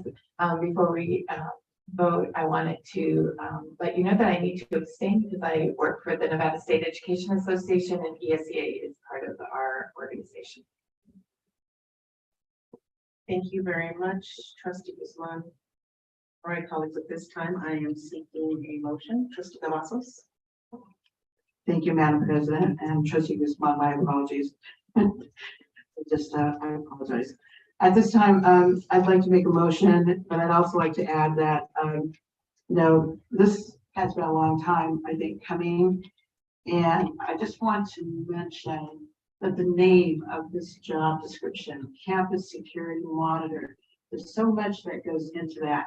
And as a former high school teacher and parent of 5 children that by hook or crook made it through CCSD, the Campus Security Monitor is not only somebody that's important to the kids, but also important to the teachers, the other support professionals, and kind of like a first responder. So I just wanted to make that statement in support as I make this motion. And the motion specifically is to approve item 4.03, the possible approval of the new memorandum of agreement between the Clark County School District and the Education Support Employees Association regarding reclassification of the position of campus security monitor, and very proud to do so. Thank you. Thank you very much, trustee Cavazos. Trustee Brooks. Thank you, Madam President. I would like to second that motion. Thank you, trustee Brooks. Colleagues, we have a motion by trustee Cavazos. A second by trustee Brooks. Please cast your vote. Trustee Williams. Aye. Okay, colleagues, we have, the motion passes. We have 5 ayes and 1 abstention. Congratulations. Thank you very much, Mr. Hall. All right. Then we're going to keep the inspiration going.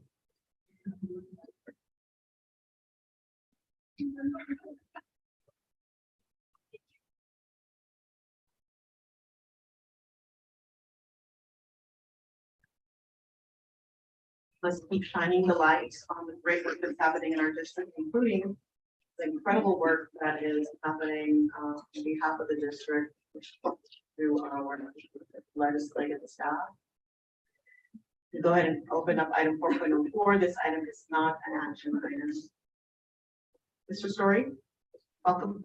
Yes, hi, thank you, President Garcia Morales, Trustee Superintendent Jara, Story Chief Communications Officer. For the record, we are pleased to be here this evening to give you the latest update on the ongoing legislature. The last time that we sat here to report, we had 172 bills that we were tracking with 107. So it's a little bit easier for the team in Carson City. But before we jump into the details, I just wanted to remind anyone who might be watching and is interested that we do have a newsletter that goes out every other week, and we would encourage the community to subscribe. They can do that by calling the Government Relations Office at 72799-1080 or emailing us at governmentrelations@nv.ccsd.net. That is a list that is open. Opt in. We provide you updates to the work that is ongoing by the team in Carson City, and it includes those that we are supporting with those of this work. So you share that information. We will have additional subscribers and they can get those updates regularly from us. So with that, I am happy to introduce Mr. Nathan Waugh, who has joined the team since the last time we were here. He is also a product of the County School District like myself and Ms. Ahad. So we are very happy to represent the district in this government relations in this community. So I will turn it over to Mr. Waugh, and he can provide you an update, and then Mr. Ahad will give you specifics according to the actual pieces of legislation. Thank you, Madam President, Trustee, Superintendent Jara. For the record, my name is Daniel Waugh, coordinator of the district. I want to begin by thanking Superintendent Jara, Mr. Story, and Ms. Haddon for giving me the opportunity to rejoin the CCSD family in this role and be part of the advocacy work in Carson City this session and beyond. After the session, on behalf of the district, our students, our teachers, and the communities we serve. So just give you kind of a high level look of where we are in the session. We have 25 days left. The kind of big happenings that this week, the final kind of closing for the pupil-centered funding plan occurred this week. And the total education investment for this biennium is $11.5 billion. This represents a 26% increase in education funding over the previous biennium. And we're certainly grateful to the governor and the legislature for recommending this unprecedented plan. Kind of the word historic has gone around a lot up there to bring more variety of teachers, the tools to teach students, the tools to learn and achieve levels that we've never seen before in that history. For CCSD, what this represents is for fiscal year 24. It's about $3.48 billion. And fiscal year 25 is $3.650 billion. Part of this recommendation also included changing the weights for various categories. And what we see in that is for English language learners, The weights are going from 0.23 to 0.45. For at-risk pupils, from 0.03 to 0.35. And keeping in mind the one caveat with that is with the new definition for free and reduced lunch. We see the numbers of students statewide who are eligible for at-risk going from 247,286 fiscal year 23 down to 63,325, and that's statewide. And then for gifted and talented pupils, it's remaining at 20.2. In real terms, this represents an average per pupil expenditure above and beyond the base per pupil funding of $4,298 for English learners, $2,578 for at-risk students, and $1,031 for gifted and talented students in fiscal year 24. And for fiscal year 25, it's $4,511 for English learners, 2,706 for at-risk, and 1,082 for gifted and talented. Some upcoming deadlines that we're looking at is Friday, May 19th is the deadline for committee passage in the second house. So anything that made it out of the first house that has to go through committee, basically started that process all over again. So the deadline for all those bills that made it over is May 19th. The deadline for second house passage is going to be May 26th, so anything that gets out of committee.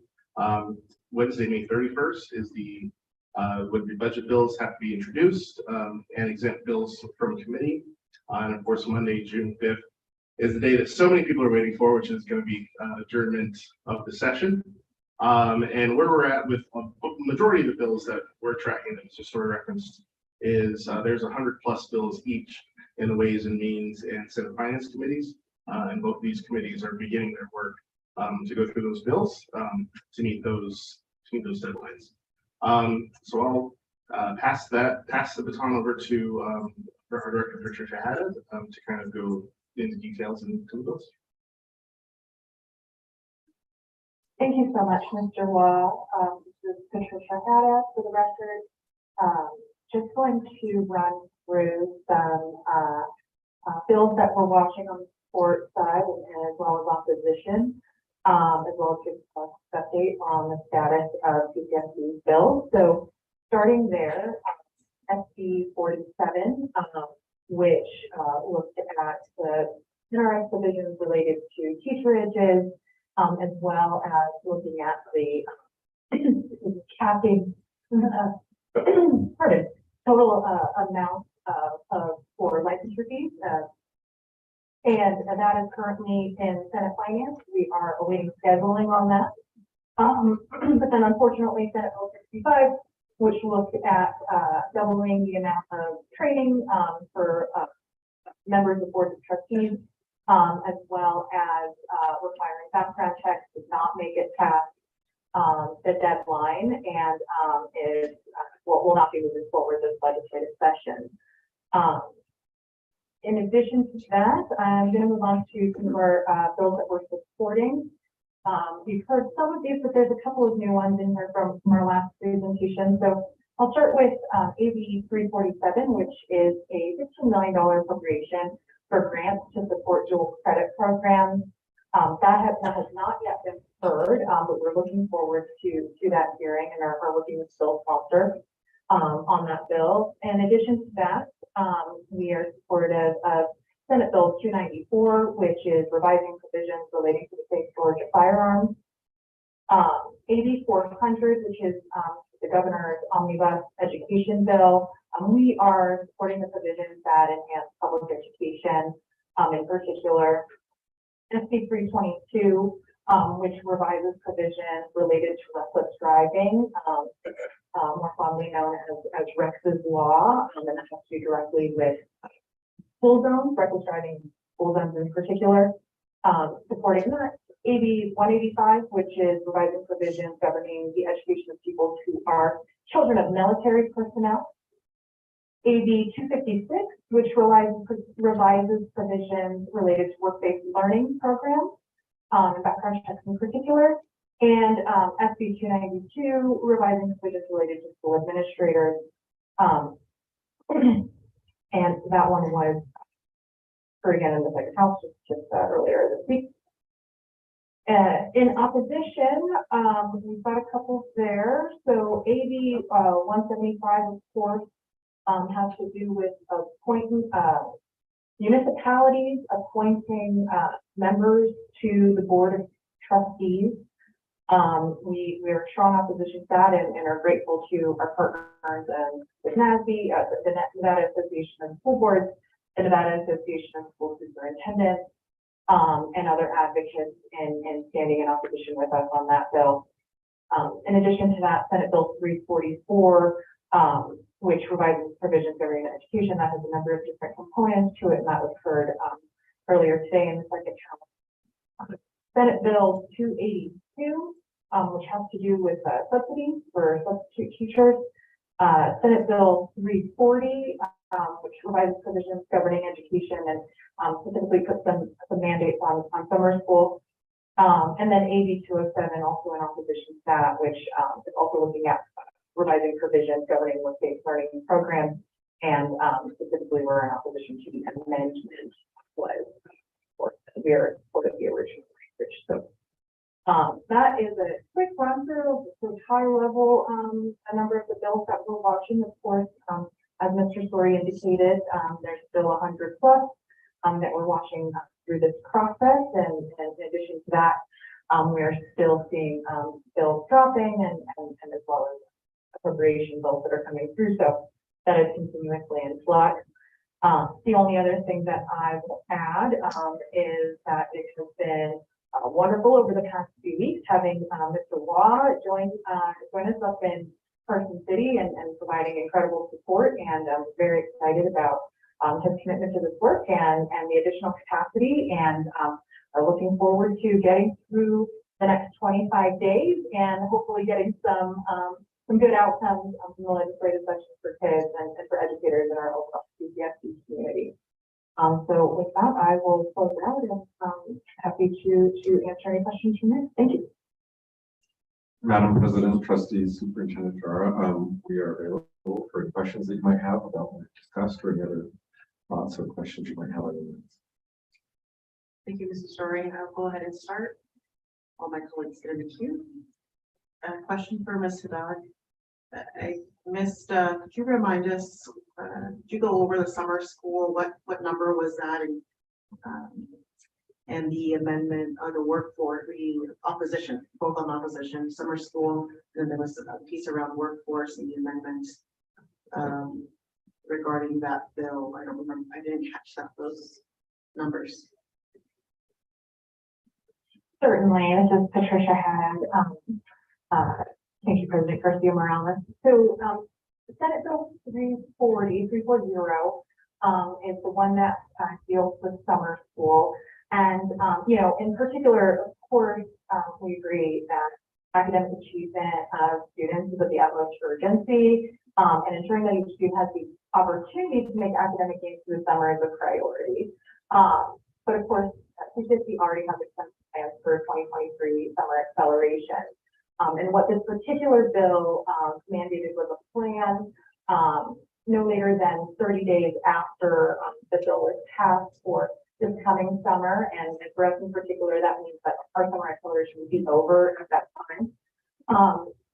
There are also some particulars around filling the targeting of particular students. There's the clarity that needs to be thought out as far as the language that's provided in there, as far as, and in addition to that, reporting requirements.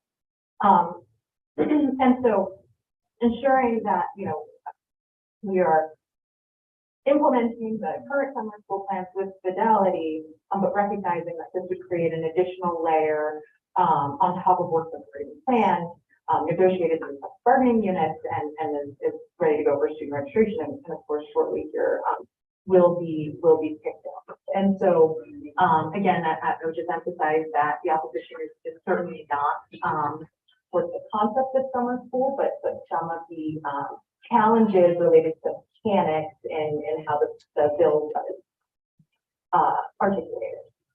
Ms. Haddad, question around that SB 340. Is it an unfunded mandate?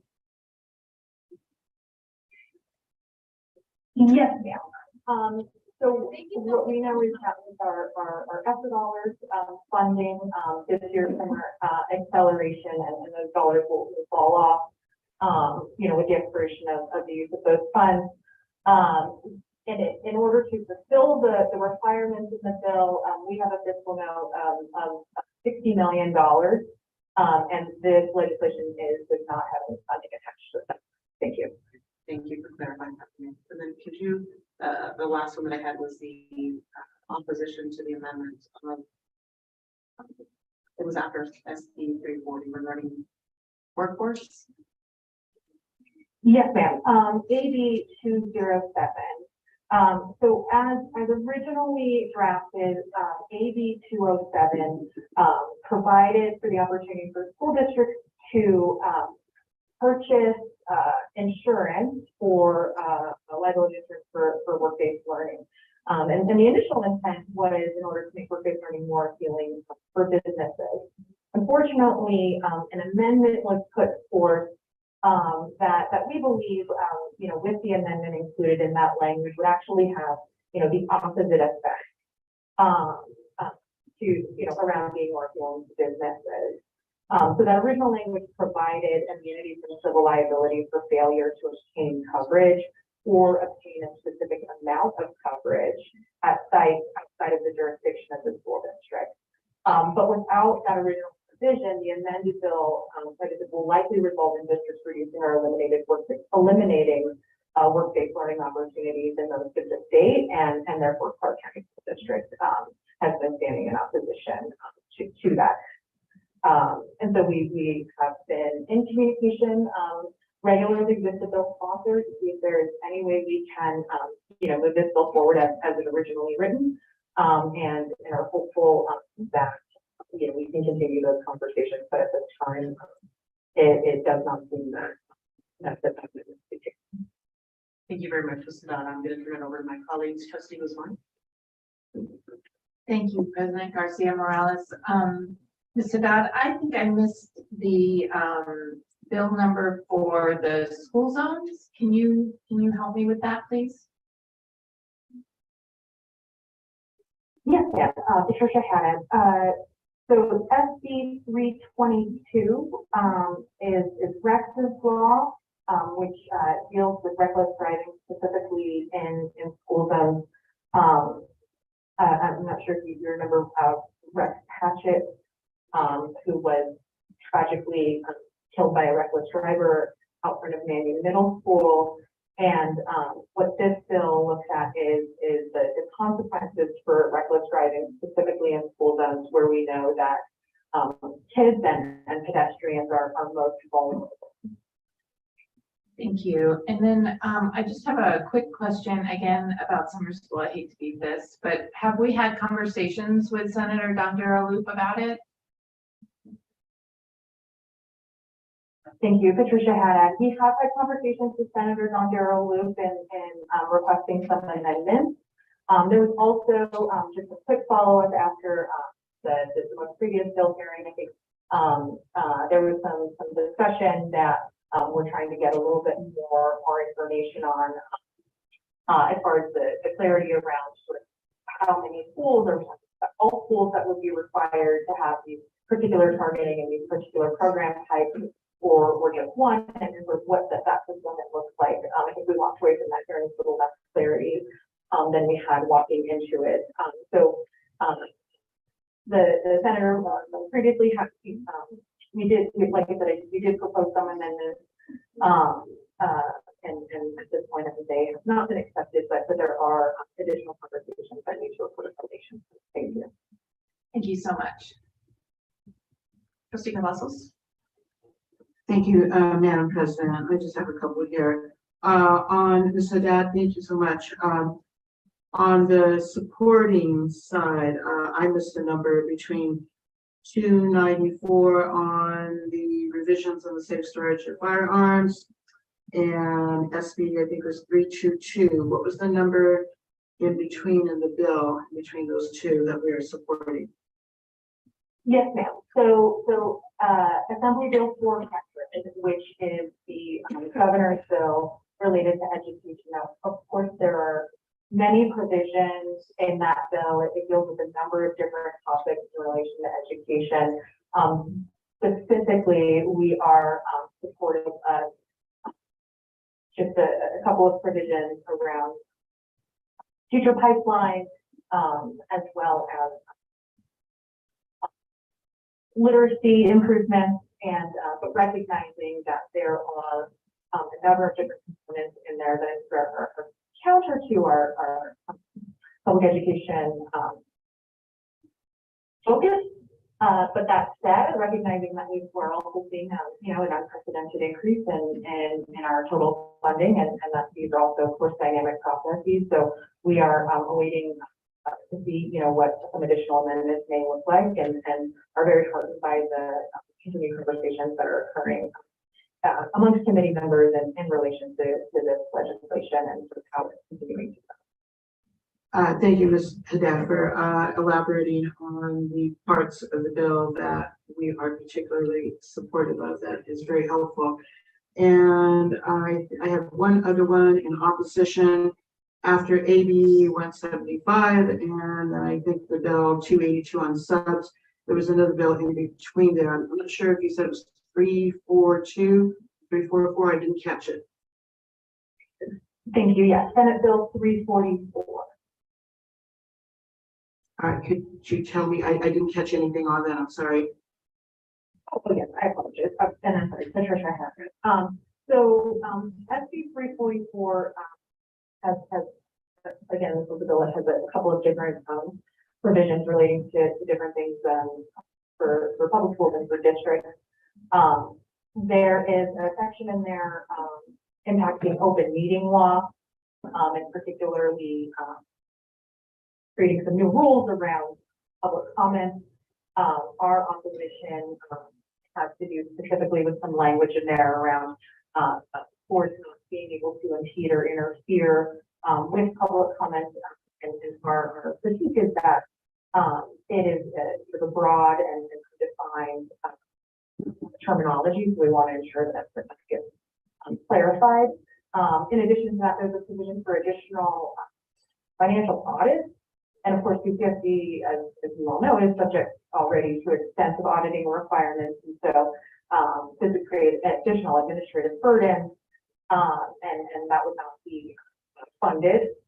There are all some additional provisions in there related to performance evaluation requirements for both superintendents and school associate superintendents that have to do with demonstrating a mastery of laws and policies that have been passed over 10 or 5 years as a component of a performance evaluation.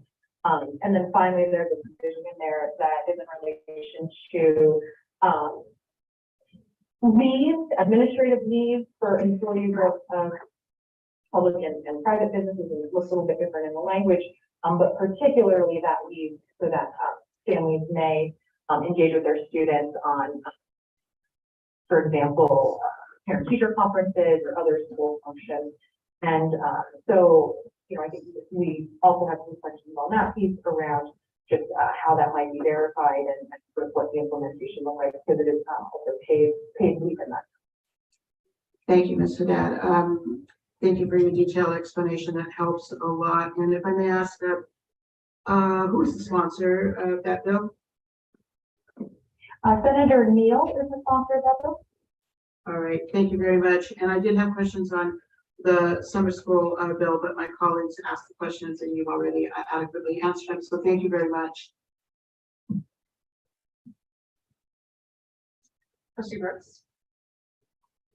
Thank you, Madam President. I just want a reminder, does the state provide per pupil funding for summer school allowance? Are those funded school days?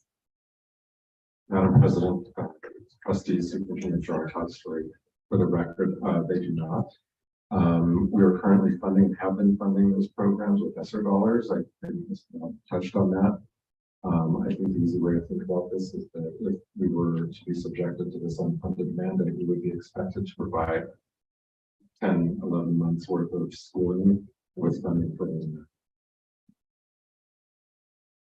I think that's the part that I think is getting lost in the narrative, because I do think that there is a narrative here that we just don't want kids to go to summer school. The problem is the state is not paying for summer school. If they'd like to pay for summer school, then perhaps we would meet some of these reports, but they don't. And I guess it's very confusing to me. It's confusing legislation to me because of the fact that they don't pay for summer school. I don't have a question. That's just putting it in the universe.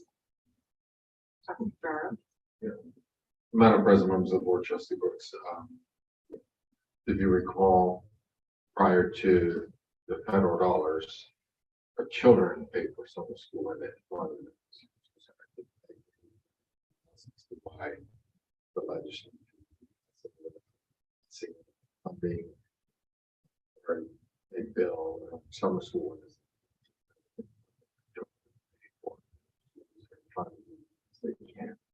so I agree with you. Want to make sure that's on the record. Thank you, Dr. Dara. Trustee Samantha Adams. Thank you, Madam President. In your opening comments, you talked about per pupil funding. My question is, so was there an increase in education funding?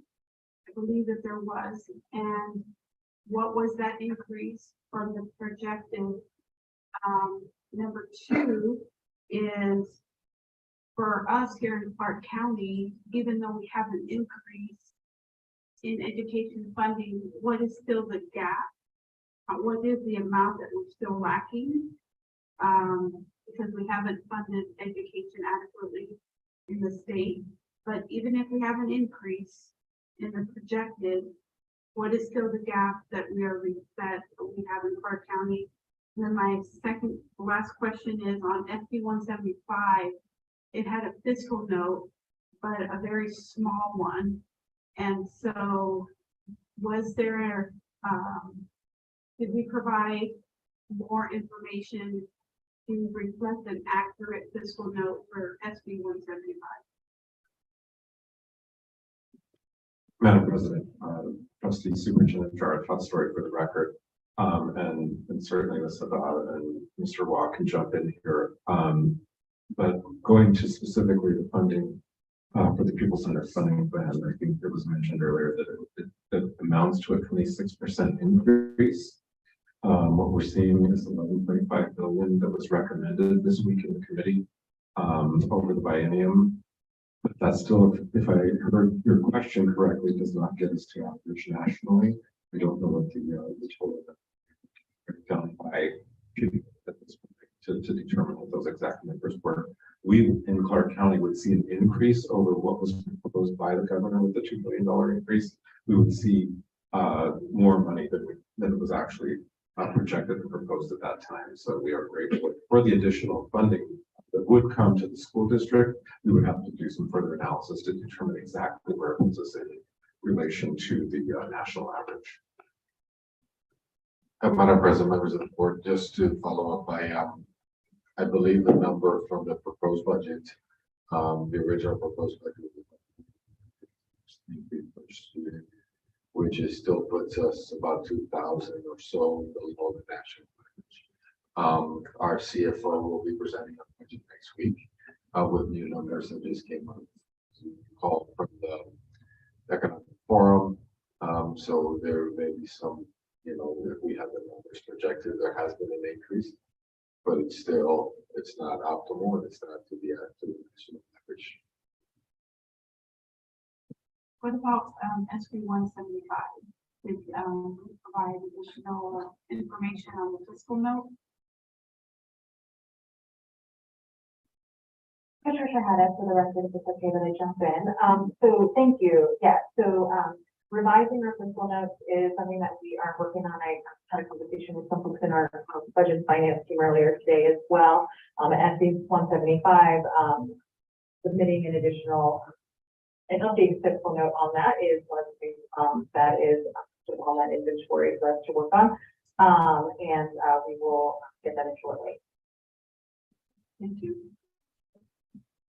Thank you, colleagues. Trustee Busman, to answer you.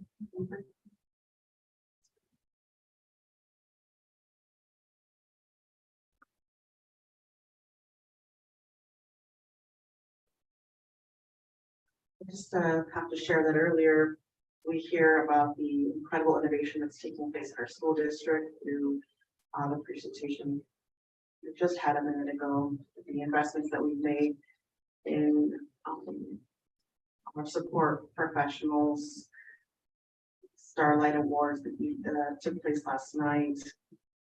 There's a lot of great work that's happening in the district, and it is my aspiration, my hope that leaders in our community who make decisions about school district, schools, our education system are really committed to ensuring that they pass bills, that they are funded and not that they are funded and they come with resources to help us implement them successfully at all levels, no matter what they are, especially if they're requirements coming from the state. And ultimately, I'm really grateful for the advocacy that's taking place, for the work on the legislative committee to team. Thank you, Dr. Jara and your staff, for continuing to advocate for resources to help us continue the incredible innovation that's taking place in our school district. Dr. Jara. Madam President, members of the board, I just wanted to be brief. I forgot to mention this last time. In our newsletter and our communication, one of the things that we need to think about post legislative session, just to start thinking about our goals, our hope that we will present the bills that make it through and pass. I will invite legislators that pass the bills and sponsors to come back into this community and kind of talk about what that impact is to student achievement. I think where we have other kind of needs. Just think about in the future after session, so we can have discussions with our community about the things that make it through. So something good. Thank you. Looking forward to those discussions. Thank you so much for your time today. Mr. Dog, thank you again. Looks like, forgive me.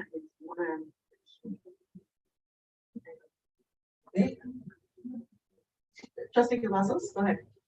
I just wanted to commend our legislative team and also the staff for trying to get to all of our questions and answering everything. And I know that we're all looking forward to the magic day of June 5th, magical day.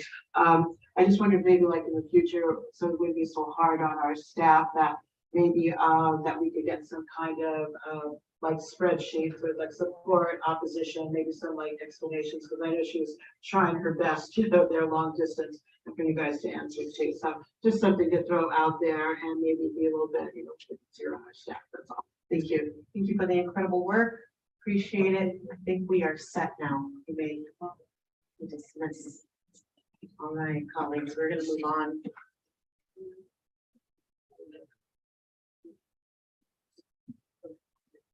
All right, we're going to move on to item 5.01. That's public comment on items not listed as action items on the agenda. Before I continue with this item, if anybody in the audience who would like to speak but has not signed up in advance or submitted a yellow card, I'll encourage you to please do so now, because we will, once we start, we will not accept yellow cards. All right, we're going to start with Mr. Willis, followed by Ernest Mackey, Ernest Mackey, and Autumn Tampa. Oh, not Autumn Tampa, Jacqueline Nevada. Hello, ladies of the board, Mr. Jura, James Bailey for the record. So my topic is E and safety. The package you guys received, what if I told you Brian Burrow, Daryl Bustamante, Ms. Cortez, the lady that we were speaking about, and Miss Inglis from Foothill, the IEP coordinator. You know what all 5 of those people have in common? No schooling to be dealing with special needs children. Are you aware that I've actually been doing background checks on everybody that have pertinent to the SPED program and finding each person that's not qualified to be even touching a SPED child, much less being around one. And just because according to your guys' budget, there is funding for the summer school. It's in the SPED program. The SPED program is actually government mandated for that. So there is some funding for the summer school program. You guys didn't not use it for it. So with the situation at hand in that packet, you will read a lot of situation. And you'll see the screenshot of Ms. Cortez trying to delete my box. If you'll read in there, then you'll see something from 2018, 2019. That was for Antoine Moore. That was something that your school system said didn't exist, one of the files, one of the many files. Ironically, after I addressed Ms. Cortez and her many frivolous things she's been doing, did you know my son's school ID number changed? Which is weird since he's had the same one since he's been in school. But miraculously, his student ID number changed, which is weird because that's supposed to stick with him until he's done with school. But it did. They tried to send him to Del Sol, which is a 2-star school, and most people in the veteran community call it Baghdad of CCSD, because you have guys have more gunplay there than you see in Beirut. So with the situation at hand, and this goes to my trustee, with all the situation at hand and everything going on, I got word through my grapevines. A certain individual, I guess we're not allowed to mention names, you should know who I'm referring to. They're planning on planting the whole situation on you. You remember that paper I brought to the hierarchy? You would be the it. It would be him. AK, everything that happened to Basic, let me put it through you. Have a good day. Is Ernest Mackey here? After Ernest, we're gonna hear from Jacqueline Ibarra. Jacqueline here. After Mr. Ernest, you'll go ahead and vote. And then after Mr. Ernest, we'll have, after Jacqueline Ibarra, we'll have Caitlin, Ashley Filipino, and Michael Barra.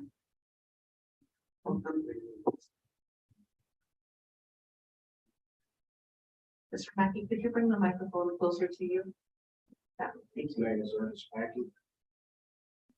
Speaking on case number 5004H 53692. Say, after I had that last, few weeks ago, retaliated again for that classroom. Nelly using her making threats. And then who handed as Dana send message over investigate or certain people not to be involved. They were setting off. And that's Jimmy who reported for them. This needs to stop. He's not going to do their work. And when Miss Dana said, for no one else to be involved, but the person she pointed out, there was a person who was involved telling Mr. Littles, he need to do that report today, because he do yesterday, something they should. Pull my daughter out of class. Like the 4 young people who were speaking earlier today. Young adults. They did mention his problem, the teacher. I agree. I've dealt with the schools many times, Colorado, Texas, hearing about it. We went after the superintendent about it in our county. I didn't remove it. Quite a few people pulled me out of my house. Nothing don't be done about it this time. And then I also called Mr. Joy office. They refused to set up on their schedule meeting. Oh. I could see it's coming from the top on down. This needs to stop. Said it last time. It's the second time I'm saying it again. I'm coming after. What is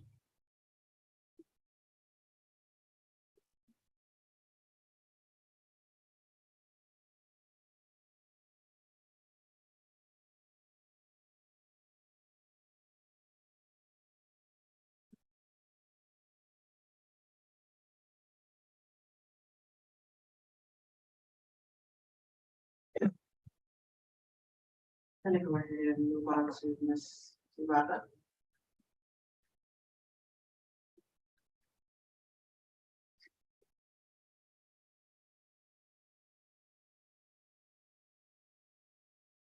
Good evening, Board President Morales, members of the board, and Ibarra and the community. My name is Jacqueline Ibarra. I am a parent of 2 students at Harley Harmon Elementary. I am here tonight to address my concerns about equity and justice for all students at Harley Harmon. My son has been suspended 5 times since the spring semester of 22 for behavior that demonstrates he needs extra support, not time out of school. He is on a 504 plan and struggles with reading and math. He has an absentee father and he experiences big emotion. He is bigger than most students in his grade and he is loud. He, like most students and most kids, wants and needs to be seen and heard. He also needs and wants acceptance and love. He has been bullied by other students at Harley Harmon since he enrolled in the fall of 2021. And in the spring semester of 2022, he was bullied and threatened and chased by another student's parents while he was walking home with his little sister. A nearby parent heard and intervened.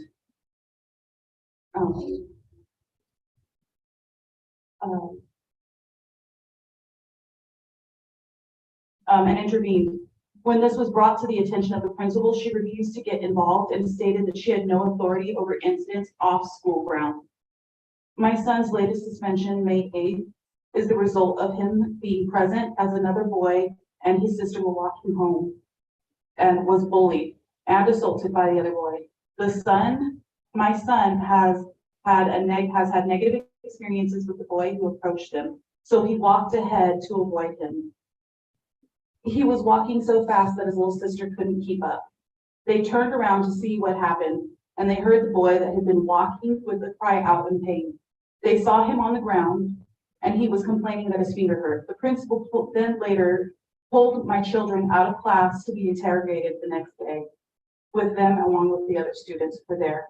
The incident occurred a block and a half away from his school. My son has been suspended for 4 days and then in-house suspension for the rest of the school year. That is 11 days too many instructional minutes for any student to miss, especially a student who struggles in reading and math and social emotional development. My son is receiving counseling through Hazel Health. He has shared his feelings about the way the principal treats him and prompted the counselor to address the issue with the principal.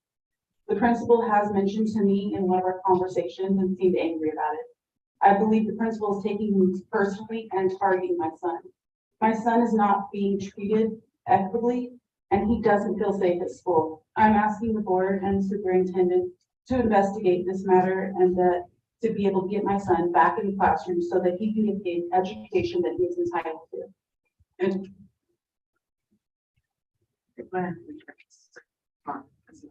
okay, and to quote Dr. Jara, that each student only has one shot at school, and my son is being excluded from learning at Harley. Thank you, Christina. Caitlin Fisk. Ashley Filipino.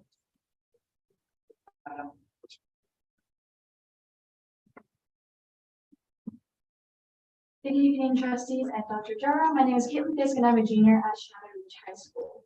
Thank you so much for having me here and for being willing to listen. I attended a board meeting in April regarding the GPA cap that was placed this year without the permission of the students. Trustees, I would again like to stress the importance of this matter to me.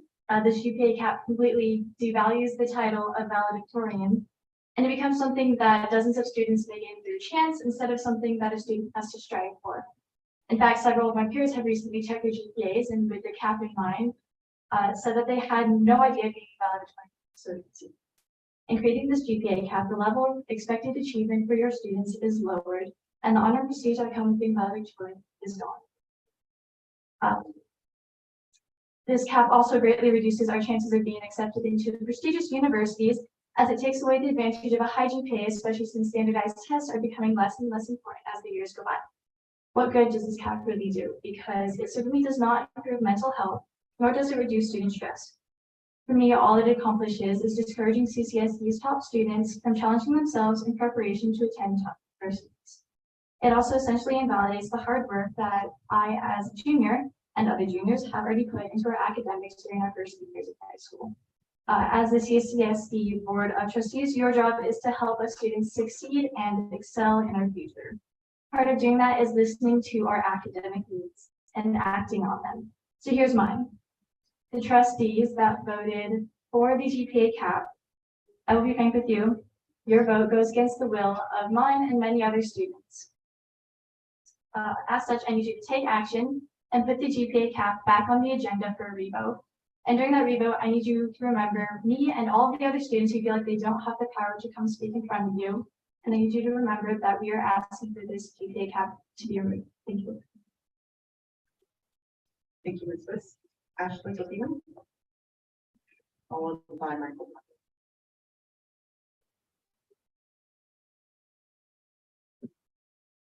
Hello, trustees. My name is Ashley Coutinho, and I am the sophomore at Shadow Ridge High School.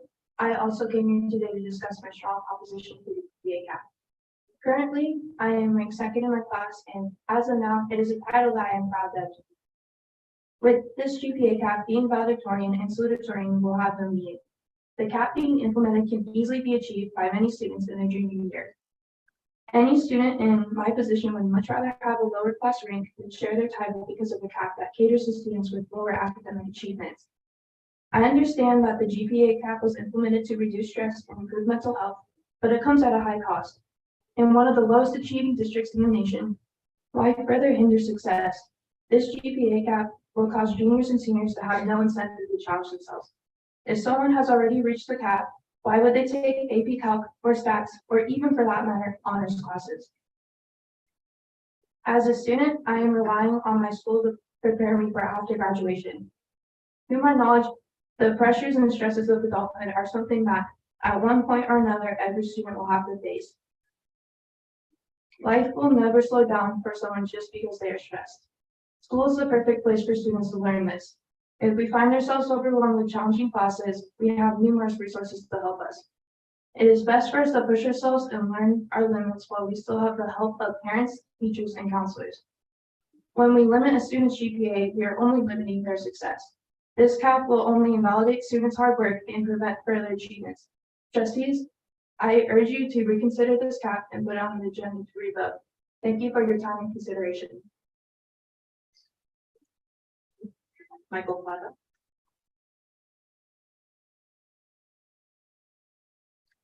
Madam President, fellow trustees, Superintendent Dr. Jesus F.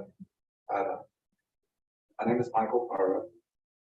I'm the owner of Alert LLC, liaison business support services, a licensed real estate salesperson, and I have manifest publication called Civic Duty. And probably wondering how I did this without a high school education. Well, I'm being tutored in reading, literature arts, language arts, mathematics, and I found something out through these tutors and the social scientists, and I have some information I have not forgotten to send you. And this magnet school, #1 in America principal, if I send an email to him, you, and if it's something that you think is a good idea, will it manifest to the legislature?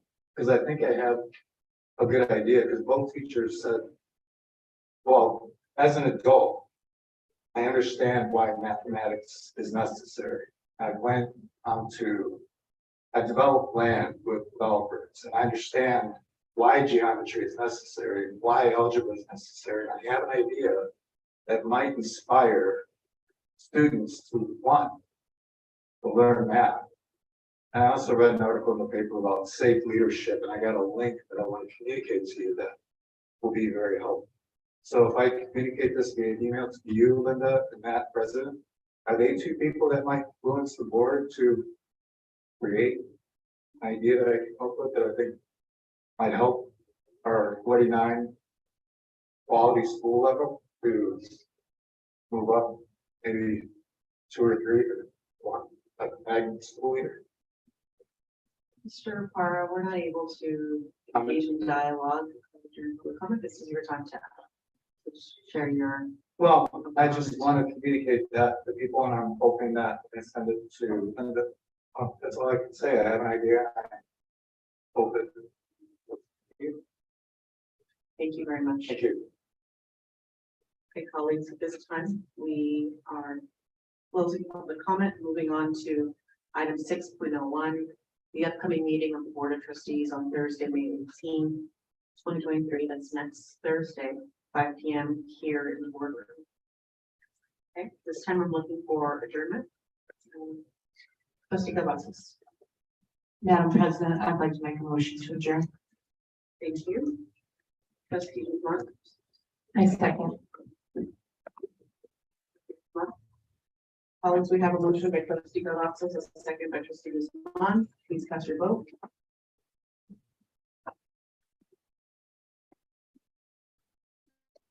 Trustee Williams is no longer on the phone with us, so let's see the tally. That motion passes 5-0. Colleagues, the time is 8:07. Thank you, everyone. Have a great evening.